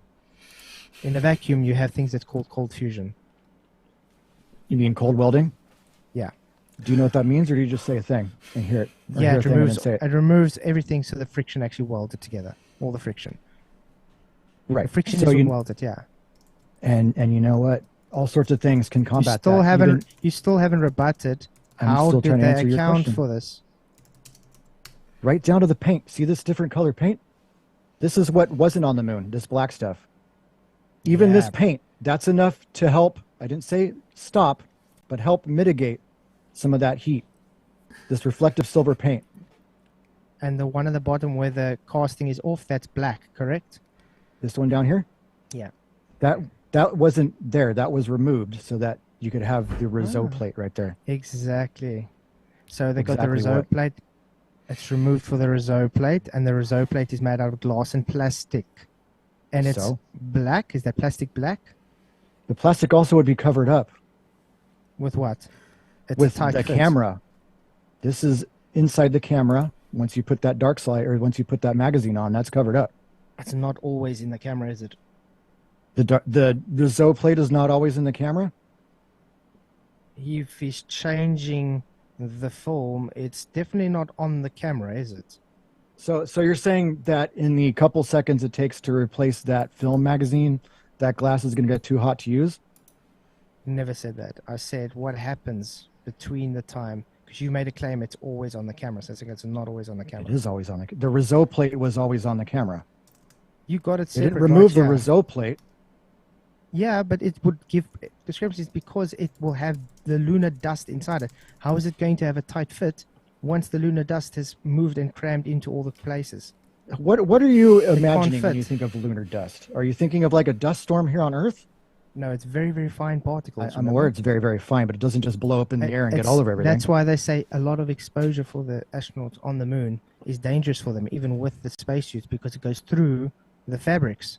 Yes, That's and it how was small the stuck to their particles are. spacesuit, for one. For two, they knew these cameras were going to get damaged. That's why they made them once for a one-time use. They took all that into account. All these beautiful pictures you're talking about, not every single picture came out like that. There's only the ones they showed. They took thousands and thousands of cameras, photos with these cameras. Yeah, and like I said, they took a lot of photos, which makes my point. The more they had to change the film, and the more it Yeah. was exposed to the elements. Therefore, it would not work. Why would it not work? Can you please explain? How much Again. dust are you thinking is going to be all over the moon? Do you think there's going to be a big dust cloud or something? Because that's what it sounds like you're saying. There's no atmosphere, so there's no dust clouds. It's Okay, at least we everywhere. agree on that. Remember, there's what's it supposed to be, the sixth of gravity or something? Okay. So once again, So what is so what does the that so have to the do- dust would be floating around everywhere constantly. They're walking through dust. why so would the as dust soon be as- floating around? Do you know It's how The sixth of how Earth dust gravity. works? The It's the gravity has six- nothing to do with the dust. Sorry, according to gravity, mass attracts mass. So if the dust is, if the Earth doesn't have the gravity it needs to pull it down, it takes longer to get to the ground. So it's floating around because it's a very light dust particle floating around. Even here on Earth, we have dust particles floating constantly with our beloved gravity, as you put it. So are you saying that the dust particles should be floating around on the moon? That is how it's said to work, yes, on the moon. So the dust flies around on Earth because it's got air to carry it around. You know what happens when dust kicks up on the moon? It goes up and then goes down because there's no air to carry it. And no No. gravity to pull it down. There is gravity. I'm not going to get into the gravity thing again. So as soon as you expose it to the elements, it is going to have the dust and it's going to have the thermal expansion, and therefore it would not work like it's supposed to work. Not there's not enough time in between changing magazines on the camera, film magazines, for that really to make a difference. There's really not. How long does it take for you to change film in a regular film camera? A few seconds. Okay, and it takes even less if you've got a magazine, right? You just click it on and Not- you go. Sorry, have you seen how uncomfortable it is to use those suits that they wear? Yeah, and they took all that into account. They knew And what they were doing. how long does it take a guy on the Check it out. ice, Check it astronaut out. on the There it is, ice? right there. How long does it take a astronaut on the ISS just to use a wrench for a bolt? Turning a bolt is not the same as pulling a trigger on a camera, dude. he needs to clip that casing out with that big, bulky glove. Yes, he does. That's what. Yeah, and Those then he big has things to are for. reach. Yeah, then he has to reach over very uncomfortably and try and get it back into place and get it perfectly aligned and clip it back on. Why with why a was it very big, uncomfortable? bulky- All these things were designed to be used with those big gloves. I'm not understanding where you're going with this. You know, it would be great if you can actually show us people doing this with their gloves and see how. Because you've obviously never watched Periscope films before, where they actually show them practicing by using the suits, by doing maintenance. You do know how they struggle their arse off just to even do anything with that suit on. What is Periscope Films? Go YouTube, type in Periscope films. It's all the you- historic films on Apollo and space missions and stuff. You'd find it very interesting. Well, you brought it up. You want to bring it? You want to show it? It's just documentaries showing it. It's not really needed for. So, the so what thing. does that have to do with Can look people who up. are trained to use this specifically for only a little while? Why is that relevant? They were trained to Because use it these was cameras before uncomfortable. they even left. You saying it's so quick and easy to use it? I didn't say it was quick and easy to use. I said they were trained to know how to use it, and they were built for them to be able to do it. You know, this whole debate, you haven't actually brought anything other than nah, because I say so, therefore. I've given you actual rebuttals on why the equipment can't work, and you haven't actually given rebuttals to it other than they accounted for it. Yeah, That's not because a they did. rebuttal. That's appealing That's to authority. pretty good if they knew it was going to happen, so they made sure they knew how to do it. How is that not good enough for you?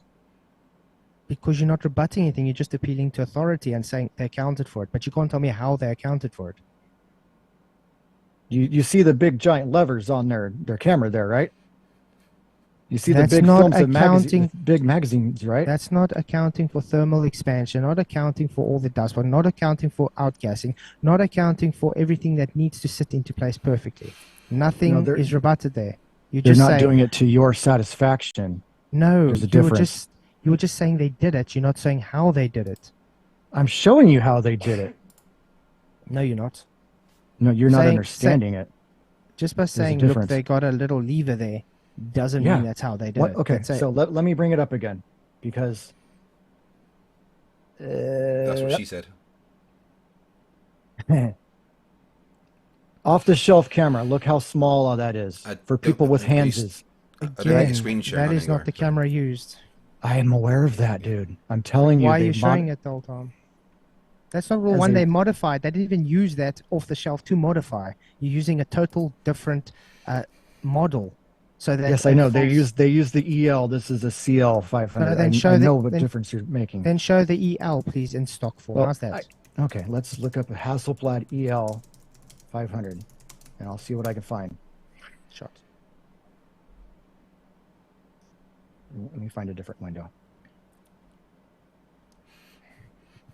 However, you also have not said why the gloves are not good enough or whatever you're trying to say. You're just saying, oh, it's uncomfortable for astronauts who trained for months to be able to do this. Because It's not the same as doing maintenance on the ISS. Think about the Michelin Man. Now What think does you that were have to sm- do with anything? He's Now a think fucking- about now think about you a very thin straw man inside the Michelin Man trying to move around. That's why it's What the uncomfortable. fuck are you even talking about? I'm giving you a reason to understand why it's uncomfortable.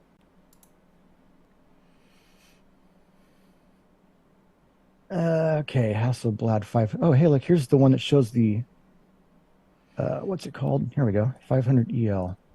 I believe this is it. Or not. By the way, Craig, you're doing Yes. some awesome dancing in the background. I said that I dance every time I got a super chat, and they started taking advantage of that. I was wondering what's going on.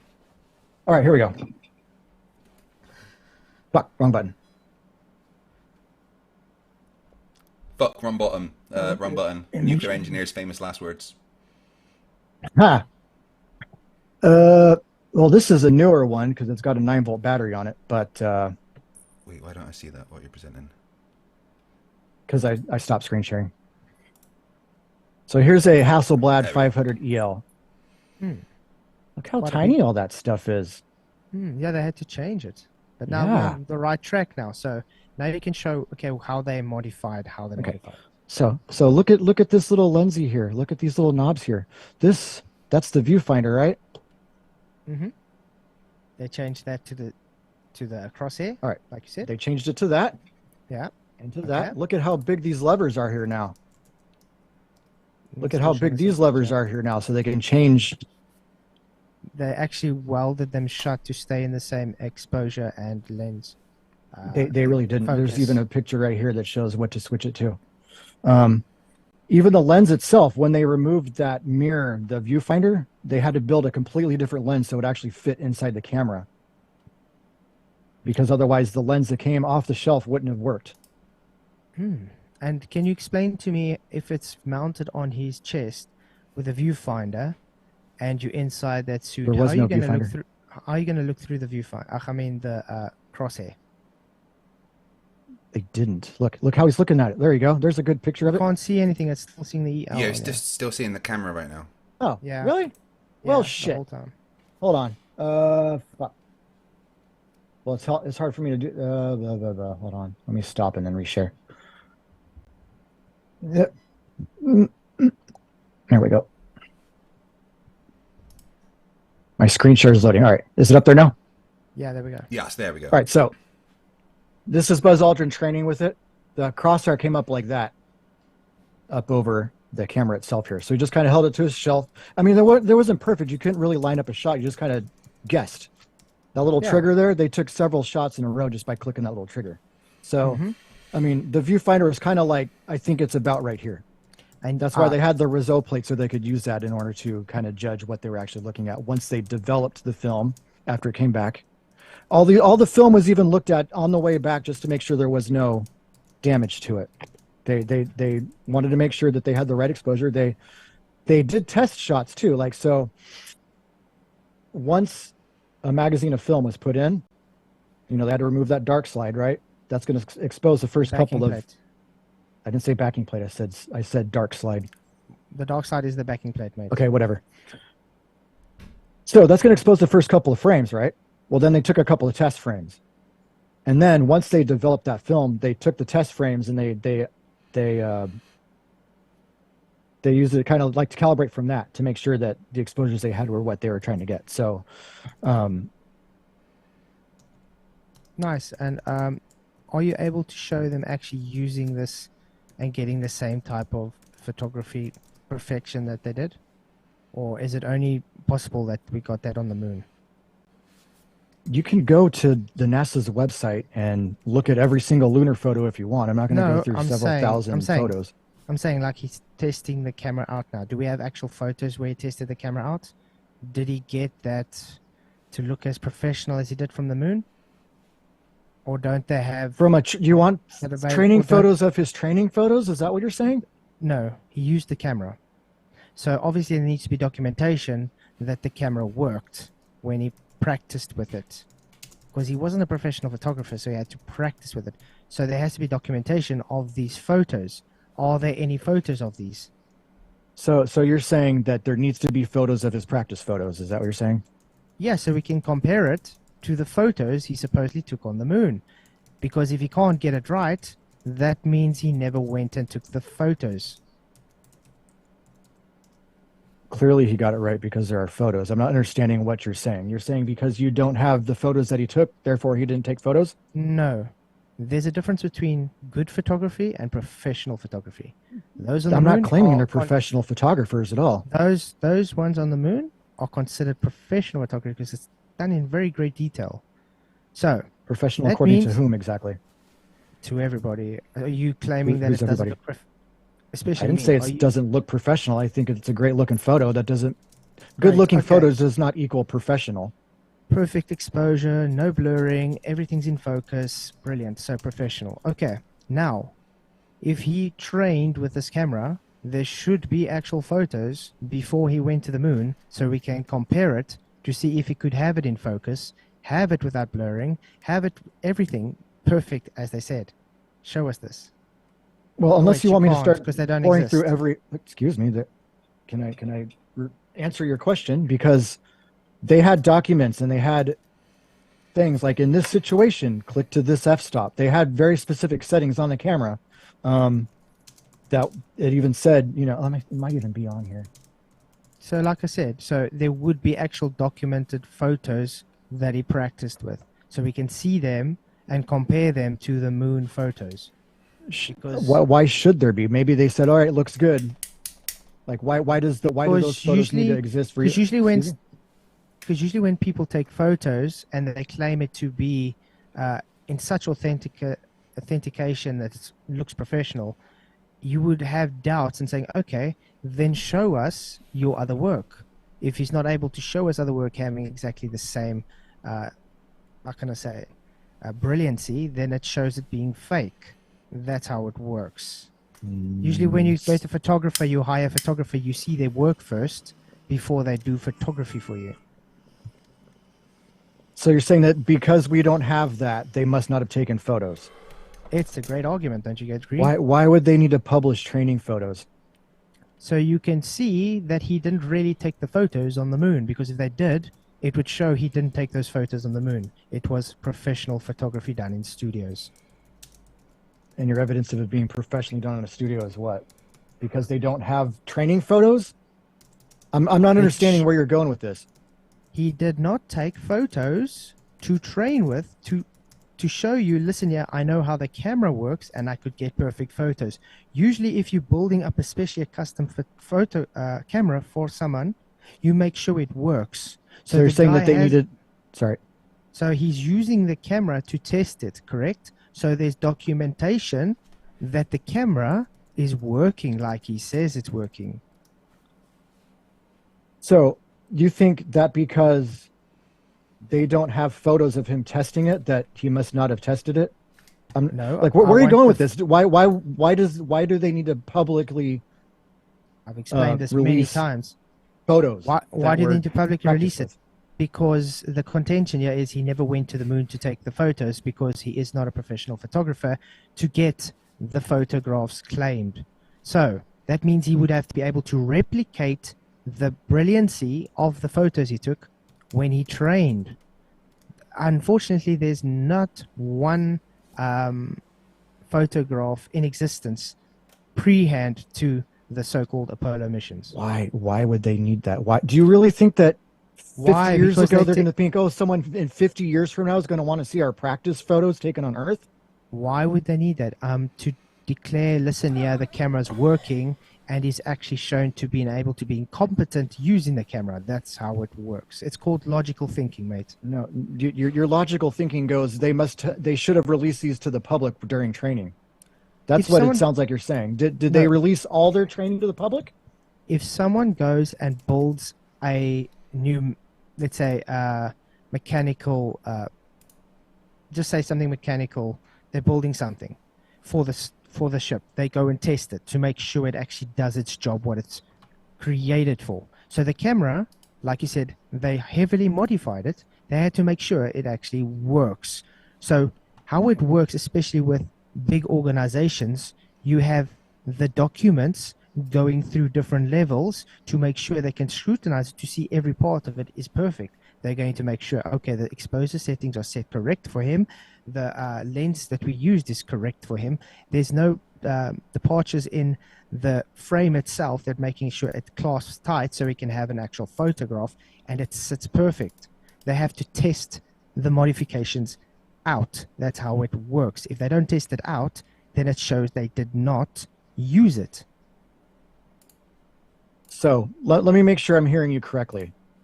Are you saying that because they didn't show the public all the practice photos they took on Earth, they didn't go to the moon? Am I hearing you right? It's not they didn't show the public. Because that's it what it doesn't sounds like exist.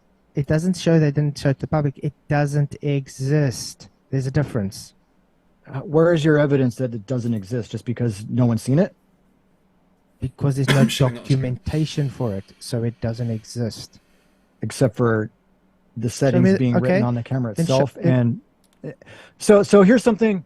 For example, let me just bring us back to your solar corona experiment from earlier. Mm-hmm. Capcom over the radio told them, set your camera to this setting to set your exposure to this setting, because the people who told, now, so the Capcom, he's the only person who would actually talk to the astronauts, right? Someone told him, this is what we think is going to look best, have them do this. And that So- somehow proves they were on the moon. How? That somehow proves that they didn't test the cameras. How? What? Are you claiming they never tested the cameras on Earth? No, you just you're showed claiming a they picture. never tested the cameras. You just showed a picture of Neil Armstrong with the camera That was Buzz on the Aldrin. suit. Buzz Aldrin, I mean, with the camera on his chest. Testing Yeah. it. He was So- testing it. and He was once pressing again- the trigger.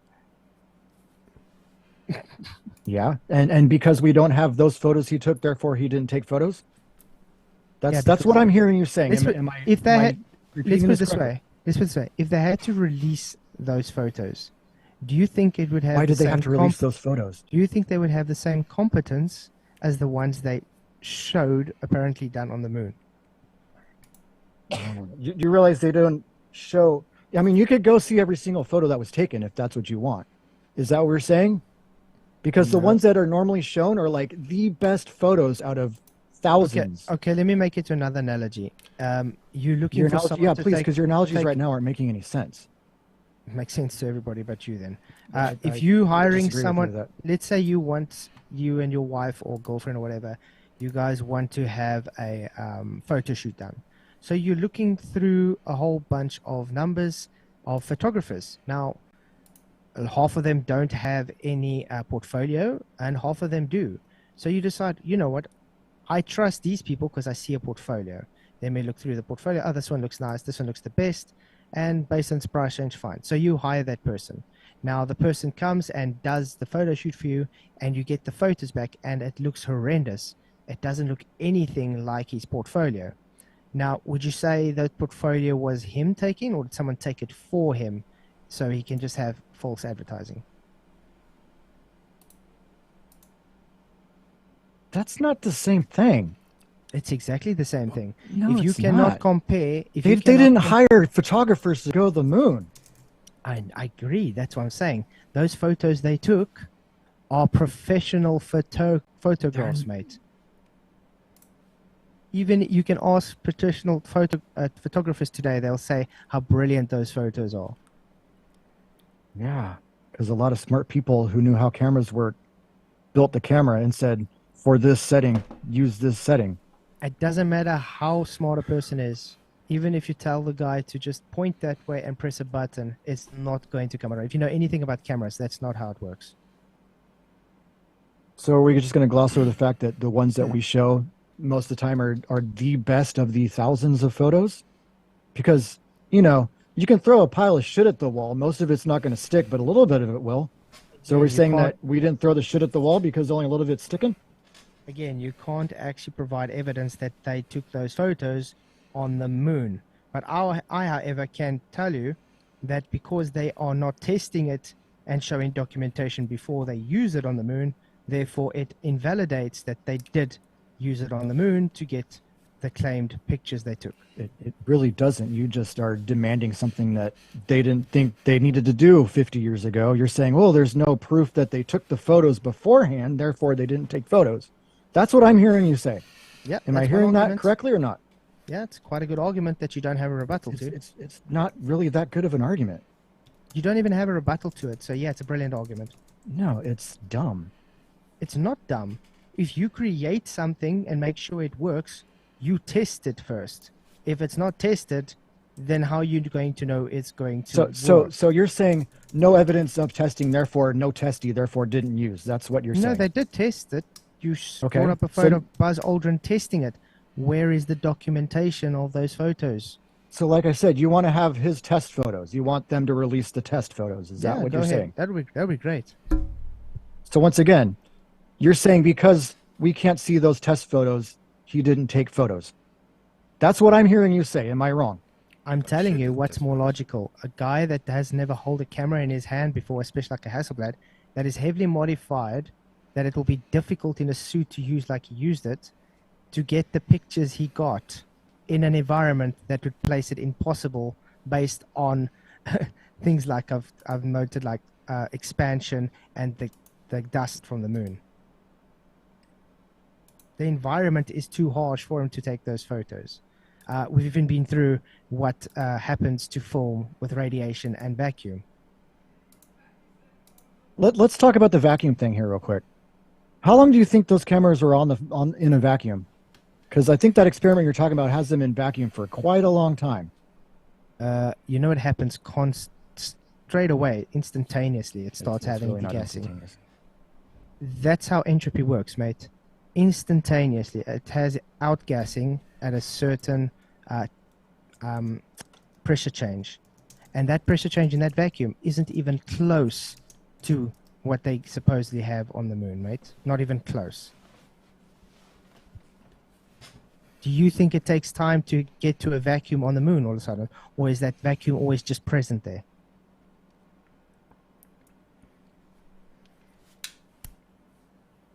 Can you hear me? Yeah, the vacuum's there. Thank you. So instantaneous gas outgassing then. Once again, they knew what they were doing. It's almost like they thought about this sort of stuff. And yet you haven't given any rebuttal to it. You just say they knew what they were doing, not explaining how I'm they knew what showing they you were how. doing. No, you're not. You're just saying they knew what they're doing. So how did they account And you're- for the and you're saying- outgassing? and- How did they account for the outgassing in a vacuum?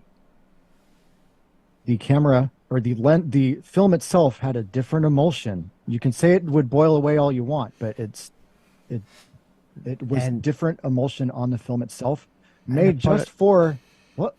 No, false. It wasn't made just for that. It was based from Kodak at the time that would best suit the camera needed. And like I said, Apollo detectives went to Kodak and they got Apollo the Detectives. same. That is not it's the same film, but it's a different emulsion.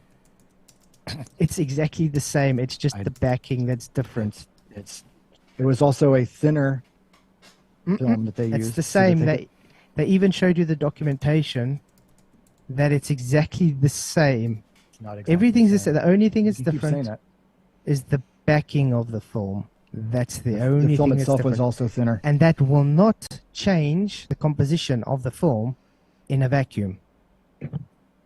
Yeah, you just Let me see. outright lying for everybody.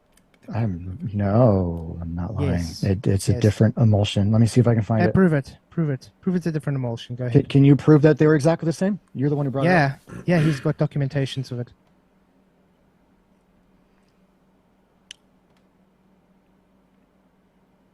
See if I can find it. Um, Space but- imaging. Well, he's looking for that Flatzoid. Do you have any details to discuss about the amount of thermal expansion or anything that we would expect and how it would affect the cameras? No, because I'm just bringing up that it's one of the arguments that would happen. Yeah. Don't need to- so I don't was need just to know wondering the if you amount, had though. any Yeah. specifics that you could discuss with him. That was all. No. Let me see if I can get quickly that documents. I had it and I lost it. Let me see if I can find it.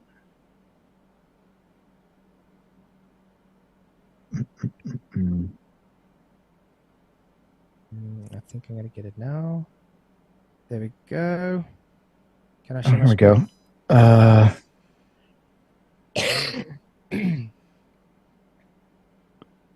Kodak Ektachrome SO121 super light sensitive Kodak 2485 16,000 ASA. That's not what we're looking for. I got it on screen. Let me just quickly share screen then. Yep. Let me Go to ahead. the Should be able correct to. screen. Okay, you can see it there. Kodak Ektachrome 3400, an atomic X extra ASA 80 black and white.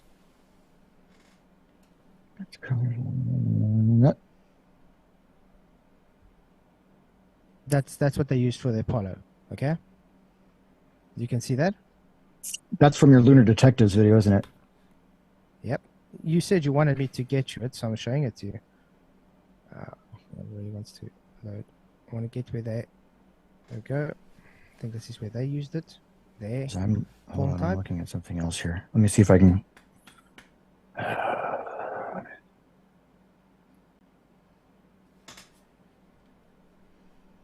Oh, it's taking a while to load up.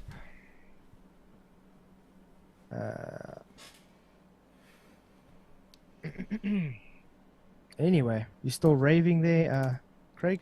Yeah. It's good cardio. Come on. There we go. There's the Apollo 17. That's the ones they used. I want to get where they I may showed have the found ones it. they used.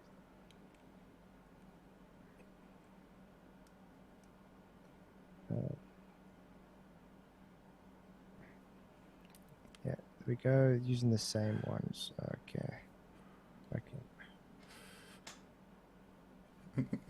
Javardo in the chat says FTFE has moves. I have dad dancing moves. That's it.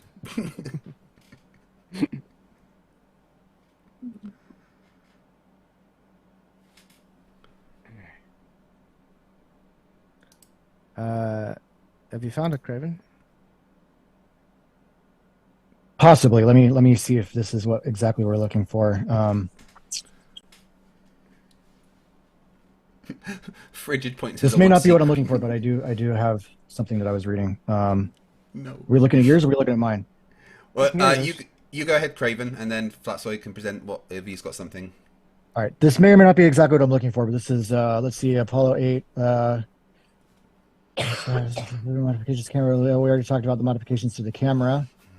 Modifications facilitated the camera's use for. I mean, you may not trust it since it's a NASA document here.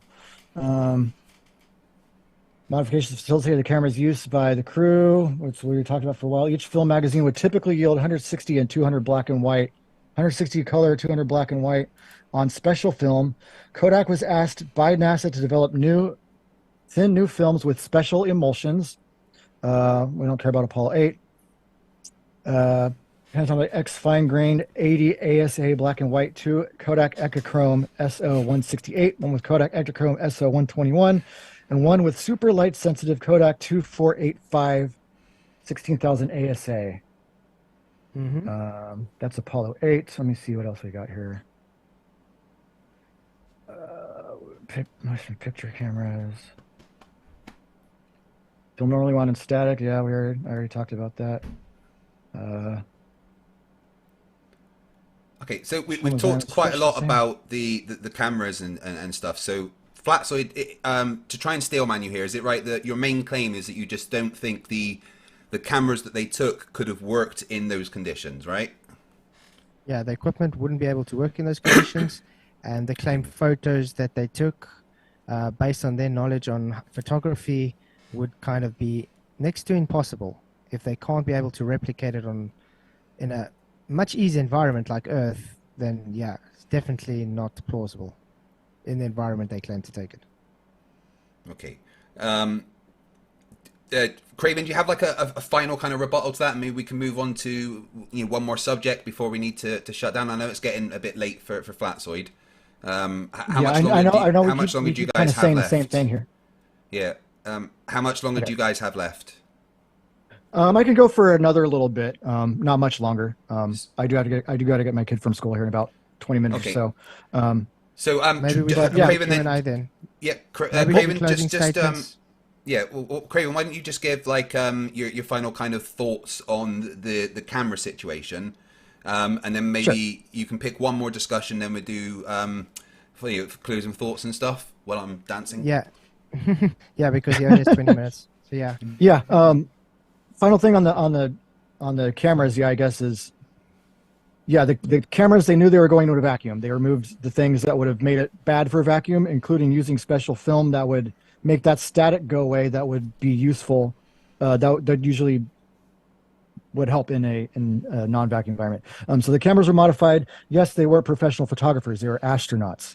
The people who knew how cameras worked, they made all the settings and they told them which settings to use. Astronaut just said okay and took button picture. So the fact that there are no pictures of them testing is kind of irrelevant. So that's my final thought. Okay, right. I'm going to quickly suggest a little subject. So I would like you guys to quickly discuss the third-party tracking data from the thousands of amateur ham radio operators from hostile nations such as Russia and China. And nations all around the world that all coincided and confirmed with what NASA were saying. What's the reason why all these things match up with the supposed going to the moon? Can we get Flatzoid's thoughts on that first, and then Craven can do a rebuttal? Absolutely. All right. So you're saying Flatzoid? like using ham radios and all that to. Yeah. There you can look and find lots of thousands and thousands of kind of amateur radio operators that tracked the signals and where they were coming from, which also matched up with things that were said by, say, Russia and China and other hostile nations at the time. So why did all of the worldwide tracking data, including amateur ones, match up with what NASA said? And these were documented. Yes, yeah. Awesome. And how do you know these documents are not made up? Well, No, you know, I'm asking that's up to you. Prove those documents are not fabricated. Okay, so let's work on the assumption that they're not fabricated. People made them in real time. What would your thoughts on that be? How, you know, let's say that the person that the amateur person that did the tracking data with their ham radio, you know, they're nothing to do with NASA. They're just a dude sitting on their own playing with a ham radio. But How did what they captured match up? Yeah, but you see, my argument is those documents cannot be proven to be actual. It could just be fabricated documents. So it makes it look that they went. It's simple as that. If you can prove to me that those aren't fabricated documents, then by all means, I would say, okay, then we have to figure out what's going on. But my argument is, how do you know it's not fabricated documents? Okay, Craven, what do you say to that? It's funny that you mentioned that, because I actually have something similar to that right here. If I can share my screen one more time. Yeah, please go ahead. If I can find the right goddamn window. We're going to go through this real quick because we're out of time here. I don't think you're screen sharing right now. Shit. Oh, here it goes. Oh, no, there we go, yeah. We'll just go through. Here's JAXA. This is their Selene orbiter. We're not talking about that. They took some photos. It was like a mapping, like how you take pictures of the seafloor. These matched exactly to some of the Apollo photos. We'll go quick. Laser ranging. Yep, that's a thing. All right, here we go. Directly to your question. This is a guy named Sven Gran. He was from Sweden. This article here talks about how he actually tracked it himself. Here's a couple pictures down here of some of the equipment he used. So he went down to Titusville to listen and watch the launch. Here's a quick little diagram of what he used to pick it up. Here's his radio horizon here as far as you could pick it up. This is actually the tracking. Here's the launch. And then here's the couple of orbits that it took. Then he moved near Gainesville to another setup that someone already made. Here's his dish and how they picked it up. Well, here's where the frequency changed over time over the course of their mission. And here's a little log that he made of everything he picked up, when, where, how, what they were saying, what the frequency was, what time, all the way up till when he stopped doing it on the 12th of December. So that was not made up. That's someone who actually did it and published it on his own personal website. So briefly off. So when he does have equipment issues, then it's back up. So he did have equipment issues as well. So that's quite interesting. If this is true, then it can mean a lot of things. But I'll have to look more into it. Issues. It says briefly off watch because of equipment issues. Well, you know they're going to the moon, right? So sometimes it's not exactly line of sight. So then it's not actually a rebuttal that they picked them up constantly, proving that they went to where they claimed. I mean, you want me to go through every timestamp? No, I'm Because it saying, looks like they had them pretty good here. You just literally conceded that they can't have line of sight constantly. You just said that, correct? So do you mean the radar horizon that they've got? Signals? Radar Yes, horizon, horizon. Yeah. So not constantly then. So you want someone to have listened to the whole thing the entire time? You know, this is just some dude I'm with not his saying radio that. going, right? But this is interesting what he wrote. I'll looking more to this though. Well, I do have the link or the website right down here. I'm not going to list it out, but if you want to get it, that's the website of the guy who did it. So I mean, this is just a screenshot of his article. Okay. Yeah, Yeah, sure. I'll definitely look into it. Thanks. Okay. Yeah, and so the Soviets, they actually did, because they had the Luna 15 mission that was at the same time, unmanned mission. They wanted to actually beat Apollo 11 there, but it crashed. They actually had to, I mean, obviously I can't, you're asking for documentation, but they did actually have to coordinate with NASA so that they wouldn't crash. So they were actually also 100% tracking that. Actually, fun fact: first known cooperation between the two nations. That's their moon rocket that didn't fly. That's their lunar module that also didn't fly. And once again, this one on the left, I can't say that that was true because there's not an actual document of it. But they did actually recovered a Apollo lost capsule and returned it. So, yeah, there is evidence of other countries having tracked it and saying, "Yep, it's legit." But I think I'm sure I've seen Apollo capsules more than one at different museums, though. How is that possible? If it's the same Apollo capsule, something I else. didn't say it was the same Apollo capsule. I said the Russians recovered one that was lost and returned it to NASA. Is that what I'm talking about? Yeah, the one that was supposedly in sea, that was lost when not supposed to be in space. It was Okay. Space. So they found an ocean, therefore it didn't go to space. Got it. Remember what our argument usually is? They dump it in the ocean, and then they have an air show for everybody. I never argued that they dumped it in the ocean. I say that's our argument usually. That's what I'm saying. Okay. Yeah. It's certainly a lot But I said it safer was- to dump it in the ocean than on people, right? Yeah. And the Earth is covered 70% in water, so bigger target. Yeah, all nice and level. Ooh, Level does don't not go equal there. flat. Right, It's okay. synonymous. I think this has been a good discussion. I do appreciate you both being cordial with each other and giving each other time to speak. It's nice to have a non-dumpster fire debate sometimes. So I have enjoyed this and appreciated it. I know you're all about dumpster fires, but maybe next time.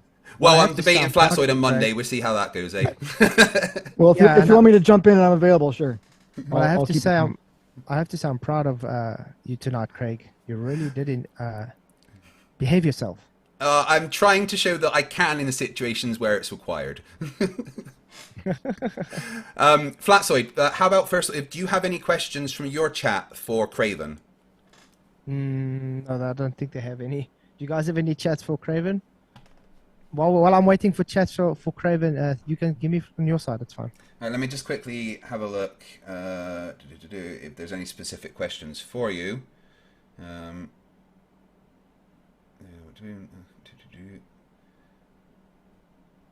Gonzo the Great says for €5, Flatzoid, can you explain why 50 years on all credible engineers still agree the tech, telemetry, and maths are correct? Correct enough to get you to the moon and back? Just because equation means it works out doesn't make it reality. Fair enough. Shit. Okay. The math is our reality. Math certainly describes reality.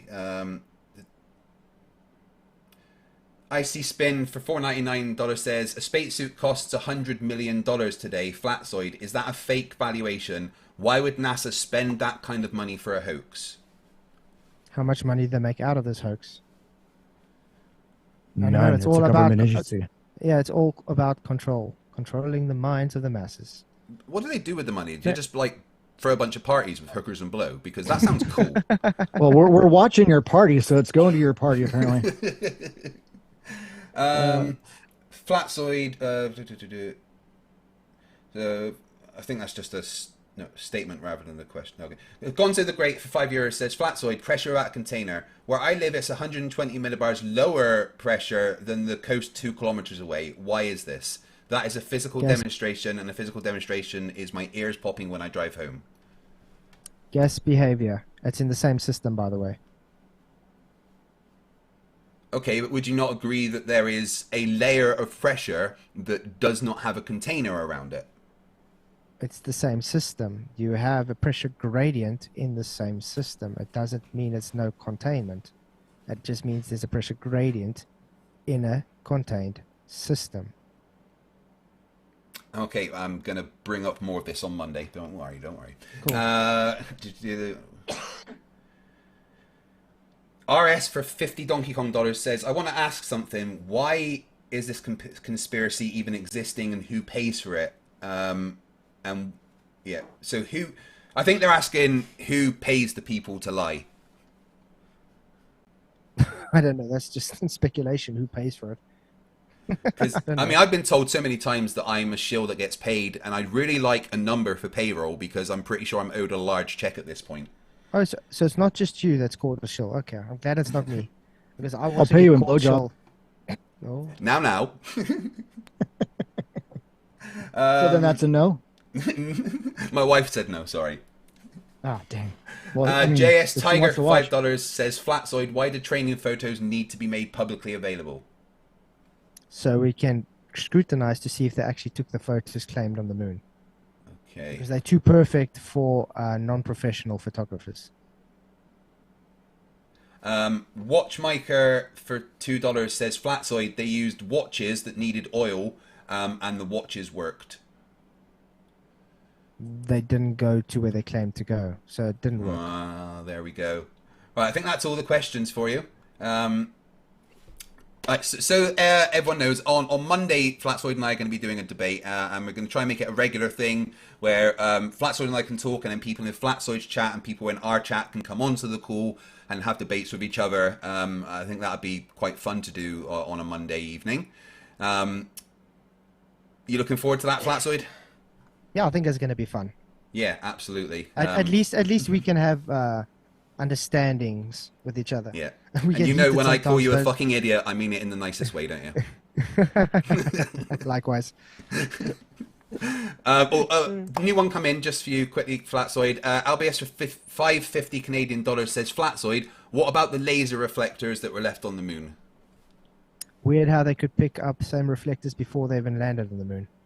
It was done by the Russians before that as well. Really interesting. I could like to see information regarding that. Okay, why don't we just quickly do final thoughts? Flatzoid, I'll let you give just some final thoughts before you get off and finish talking to your chat and stuff. Awesome. Yeah. So it's just the closing statements then. Yeah.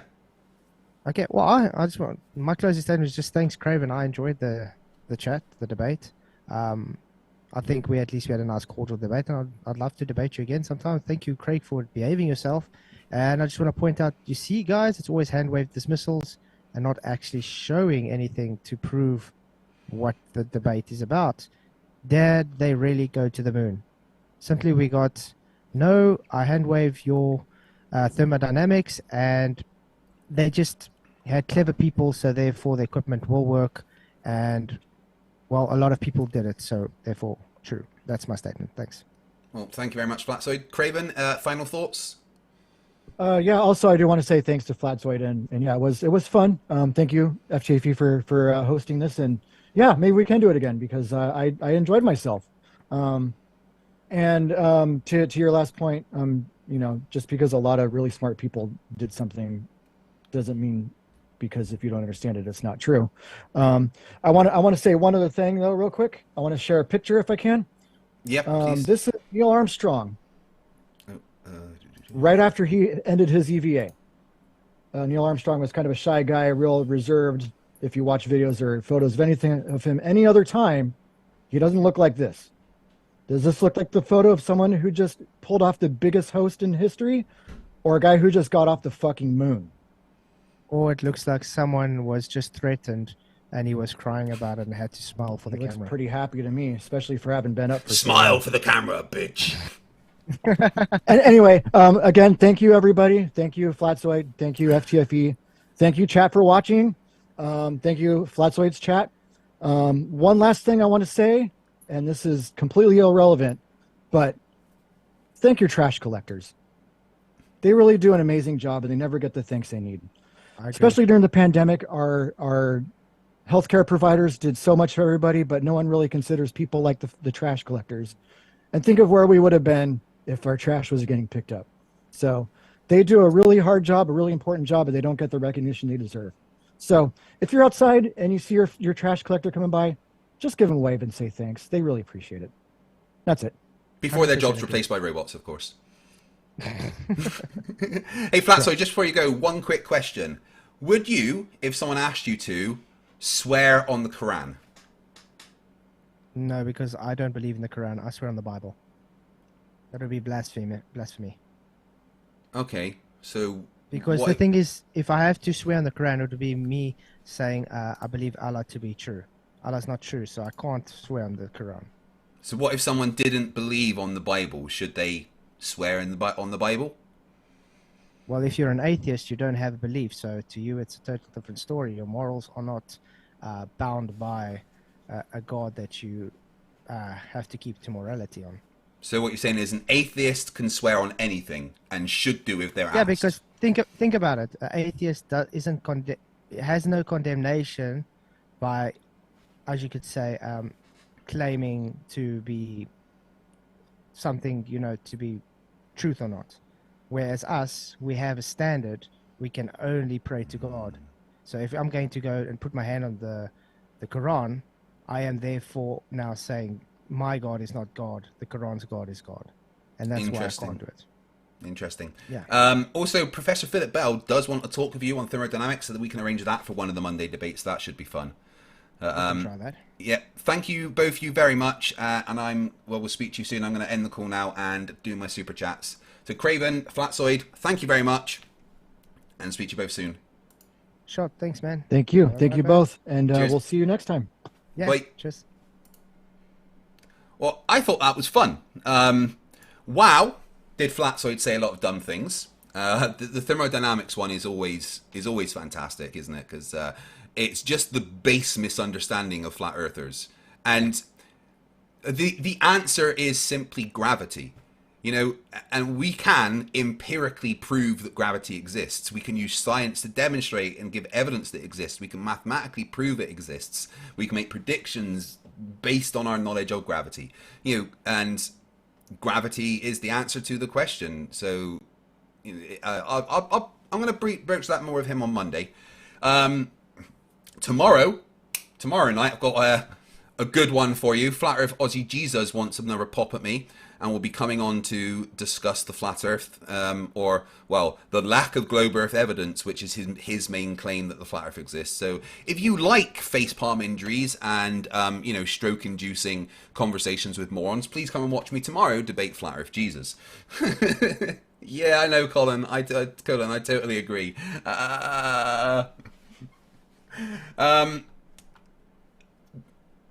As always, guys, your support is absolutely incredible. I appreciate the super chats tonight because good cardio for me.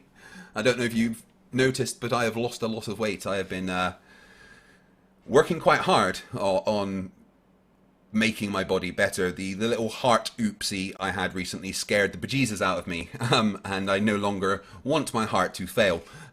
So I'm working pretty hard on reducing my calorie intake and eating better in general, and doing lots of exercise. I'm currently on day 9 of a 60-day ab challenge. So right now it really fucking hurts. But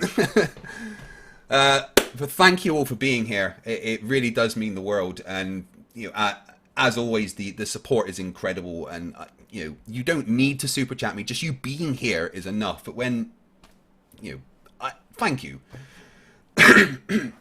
So Pat in the chat for $2 says, "Rip Flerf Wiki F in the chat." Yeah, the Flerf Wiki that MC Toon and others had put together has been closed down by Wiki. It's a shame, really. Dave McKeegan making me dance. Vogue for you. Even a dab. You want that? Hey, there we go. Yeah, it's a shame, but I guess they didn't like the things that we said about the Flerfs, the truth of how stupid they are. David Woodmansey for $5 says, "I'm sorry, Flatzoid's bringing evidence we did not land on the moon." No. He's bringing misunderstandings of basic physics. We've got Janos Takosh for 2,048 huffs. Says, "The moon landing is fake. We don't have a runway long and wide enough to safely land a big-ass space rock." Yes, the moon never landed on Earth. I don't think that's what they mean. To AHD Cat says, "Change my name in the marquee, lol." Yeah, I'm sorry. This thing is driving me crazy, the names. The thing that I used to update, it just isn't working. And then when I manually wrote it, it didn't work. So I'm trying to figure out why the updates aren't being applied to the name scrolling along the bottom.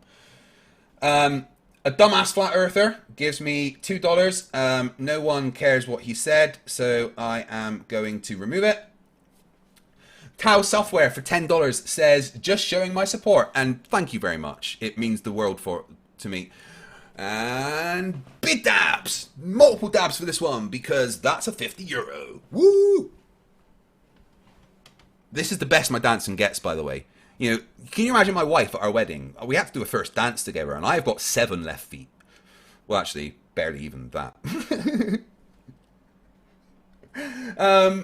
Icy Spin for $199 says, Flatzoid, you telling me Craig's image from the ISS is fake? Absolutely 100%. This is a real picture. See, I was on the ISS. You can see me wearing my Riley Dumbfuck of the Year t-shirt.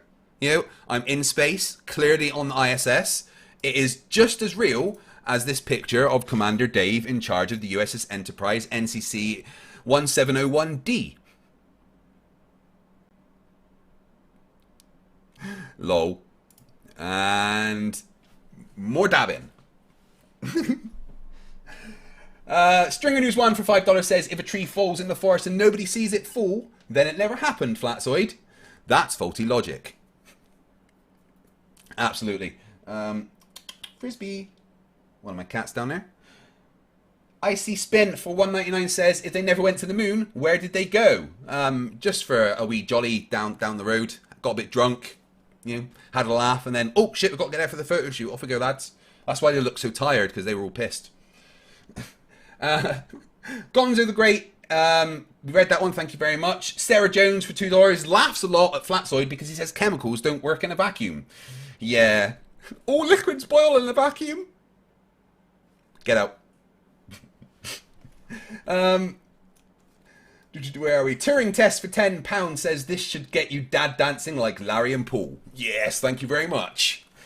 Stringer News 1 for $2 says, I'm convinced cameras are impossible. Yeah, technology. How's that even work, right? Stringer News 1 for $2 says, dance, puppet, dance. I am your puppet. And I will dance when this happens. Look, guys, if there is not like 15 different gifs of me dancing made from tonight, I will be disappointed. Just saying. Low Tech for $5 says, you can dance if you want to. I dance if I want to. Dave Kircher for 99 cents gives me a smiley face. Thank you very much, my friend. I've just poured juice all over myself. Whoops. David Woodman C, $5 says, just more dancing, get moving. Yes, sir. Dave Kircher for $1, thank you very much. And then $2 from LBS says, come on, Craig, shake your booty. That is from my OnlyFans. You can see that later. Sarah Jones for £2 says, my Bible is equal to all science books. No, the Bible does not equal any science book. The Bible is a bunch of stolen stories, plagiarized from previous religions. Stanley Tools, $2, thank you very much. And then Icy Spin, read that one, thank you. And then Stanley Tools for $2 says, do the Macarena. I did try, but I can't remember the Macarena. I think it's like that, and then, no, wait, it starts like that, doesn't it? And then you go round, and then you do that, and then, what, behind the back, and then something like that? I don't know. There we go. Lord Lewis Pooh, yes, you got me wet. I just spilt the majority of my juice on myself.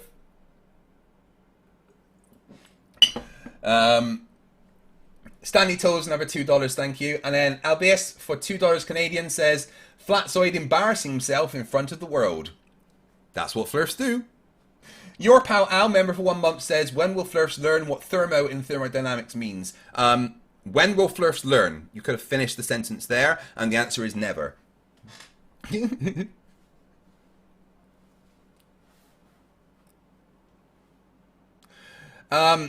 Yeah, Azelle, I probably should noise gate, actually. I turned it off because it wasn't working properly, but the Nevada one's been updated, so, yeah. Stanley Tools for $2 says, the dancing good exercise. Yes, it is. What are you doing, you silly kitty cat? Can you see my cat down here? Look at her.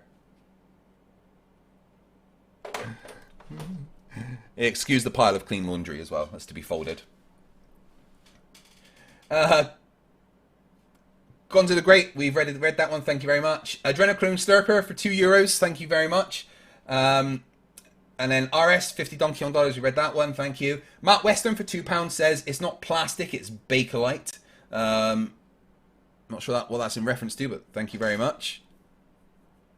Yeah, Brenda, that rug, that's a really old rug. That was my father-in-law's for a long time before we've had it. It's such good quality. Henrik Danielson for 56. All of the sex. Thank you very much. Everyone beware. Do not shine too strong a light at Flatzoid. It could lead to a thermal runaway and uncontrollable expansion blowing his bits off. Yeah, don't forget the cold fusion. Our RT96 for $5 says, as seen, as soon as the film is exposed to the vacuum, it should erupt into a thermonuclear cold fusion explosion with a yield of 500 megatons. Yeah, exactly. Flatzoid's right. Cameras in space equal cold fusion explosions. Brilliant, well done. JS Tiger for $5 says, no, we've read that one, thank you. And then Reaper22 Actual, $10. Fight, stay strong, brother. I always look forward to it. Flatzoid top left, and Facepalm protection a must when he speaks. How could someone be so stupid and not realise it? The top left will be being done on Wednesday. That's the award stream. So there's still time to either get Witsit or Flatzoid up there. Go and watch the photo and video. For $2, for £2 says for €2. Thank you very much. Janos Stakos for 1,024 huffs says, so Flatzoid is missing the 11 frames Neil Armstrong shot for practice. Budumch. Acid Punch Drunk Gaming for £2 says, how much for a lap dance, Craig? A lot more than £2. Hey, again, you can find that on my OnlyFans. Find my OnlyFans. Yeah, I dare you. Christian Harmer for $4.99 says, Hasselblad wouldn't have sent the cameras to NASA if they hadn't tested them. Yeah. Don't know why Flatzoid thinks that they wouldn't test the cameras, even though I was literally showing pictures of the cameras being tested. And then we've got Albeus for 550 Canadian says, and if they showed us the test photo, you just say fake, ridiculozoid. Dance, Craig. Dancing, just for you. Bad Sid 64 for 56 says, Jesus Christ on a bike. Where? I don't see Jesus Christ on a bike. Dave Kircher for $2 says, thing sounds hard, therefore impossible. That's what Flerfs say. Yeah. I don't understand it, therefore it's fake. Lord Luminous Poo for $2 says, don't diss dad dancing, I got moves. Nothing wrong with dad dancing, it's just the only dancing I can do. Lord Lewis Poo for $2 says, we love Moordik. Yeah, I just said that out loud. Lord Lewis Poo for $2 says, everything is fake except what proves my stupidity. That's Flat Earths in general, right? Watchmaker for, oh shit, where do we go? $2 Flatzoid. The watches used need oil. They work here. We read that one. You're absolutely right. Then we got Frigid Point became a new member. Welcome to Brawlers. Thank you very much. You fucking rule. Dave McKeegan for £2 says, might be fun for you. For me, it was fucking painful. Sorry, not sorry. Gigi81 for €50 says, thank you for the dab. Pat in the chat for $2 says, wubba lubba, dab dab. Judy Bassett asks me, can I dance in a vacuum? I can dance wherever I want. And then Lord Luminous Poo for $2 says, I flew under Commander Dave, meow it so. Commander Dave loves you all. Meow it so. Oh, look at that. Thank you, Deus Ex Tomato. Frigid Point for 100 TBHs. I'm not sure what that is, but thank you. Says, does become a member give me access to Craig's OnlyFans right away? They have to be the highest level, and then I might give you a link. Oh god, can you imagine I made it OnlyFans? That'd be terrifying, right?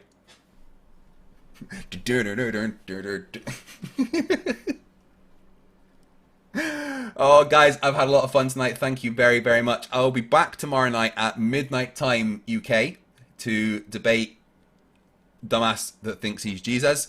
But during the day, I'm going to release a debate short by Glober Mum. So look out for that. Thank you very much for watching. And just because, you know, I hate you all so much, I'm going to make you watch a video where I rap. Enjoy.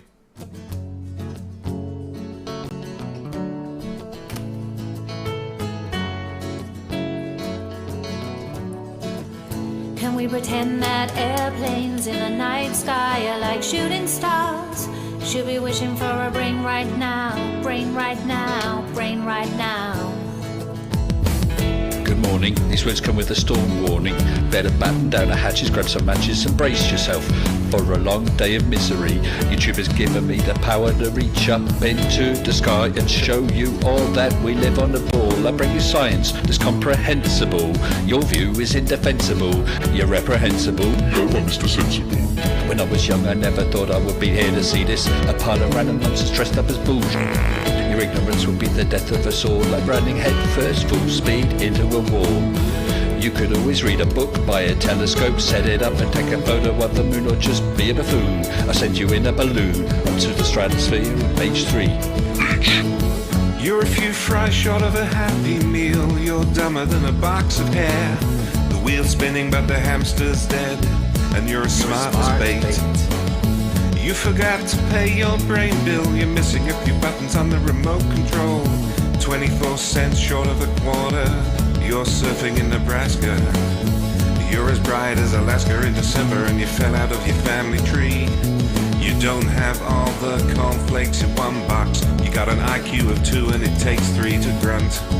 The elevator doesn't go all the way up, and there's a vacancy on the top floor. Your antenna doesn't pick up all the channels.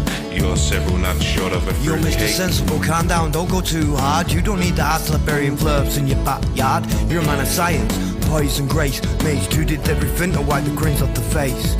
So Nathan, get away from those kids. The world is not flat and it doesn't have a lid. Recognize the differences between the textbook and the Bible and control yourself.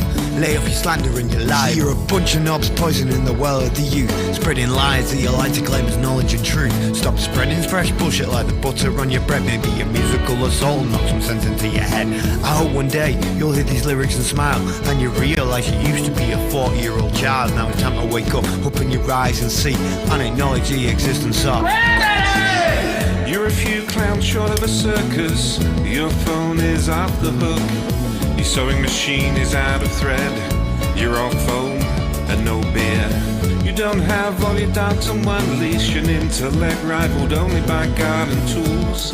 There's no grain in your silo, and your skyline leaks a little. Your belt doesn't go through all the loops. You couldn't pour water out of a boot without instructions on the heel. Your slick is kinked, and you're proof that evolution can work in reverse. A few feathers short of a whole duck, one fruit Can we loop short of pretend a that full bowl. airplanes in the night sky are like shooting stars? Should be wishing for a brain right now, brain right now, brain right now. Can we pretend that airplanes in the night sky are like shooting stars? Should be wishing for a brain right now, brain right now, brain right now. You thought it was over? Well, I'm still standing while you're swinging, flinging feces, talking shit just like the human centipede. You've got the mind of a chimp, and I'm here to expedite your shore leave. Cause I'm a seaman, but not the kind I rinse up from your mum's gums. I'm the kind that sailed submarines and fired guns. I could float a boat across the ocean with my eyes closed, circumnavigate the globe with a compass and a bag of sausage rolls. Well, all you can do is nibble on your toes. I'll smack you with the hose that you taught at water level. Sit and swivel, you nasal gazing muppet. You can stuff it harder than the wallet stuffed by Warren Buffett. And I don't care about your sauces unless you're serving them, and I don't care about your lines unless you're curving them. Now step away from me, you're sucking up my oxygen with the vacuum where your brain should be, you dumb fuck. Thank you for watching, everyone. I hope you have a great night. Remember, stupidity is not a right. Fight the flat earth. Fight the flat. Fight the flat.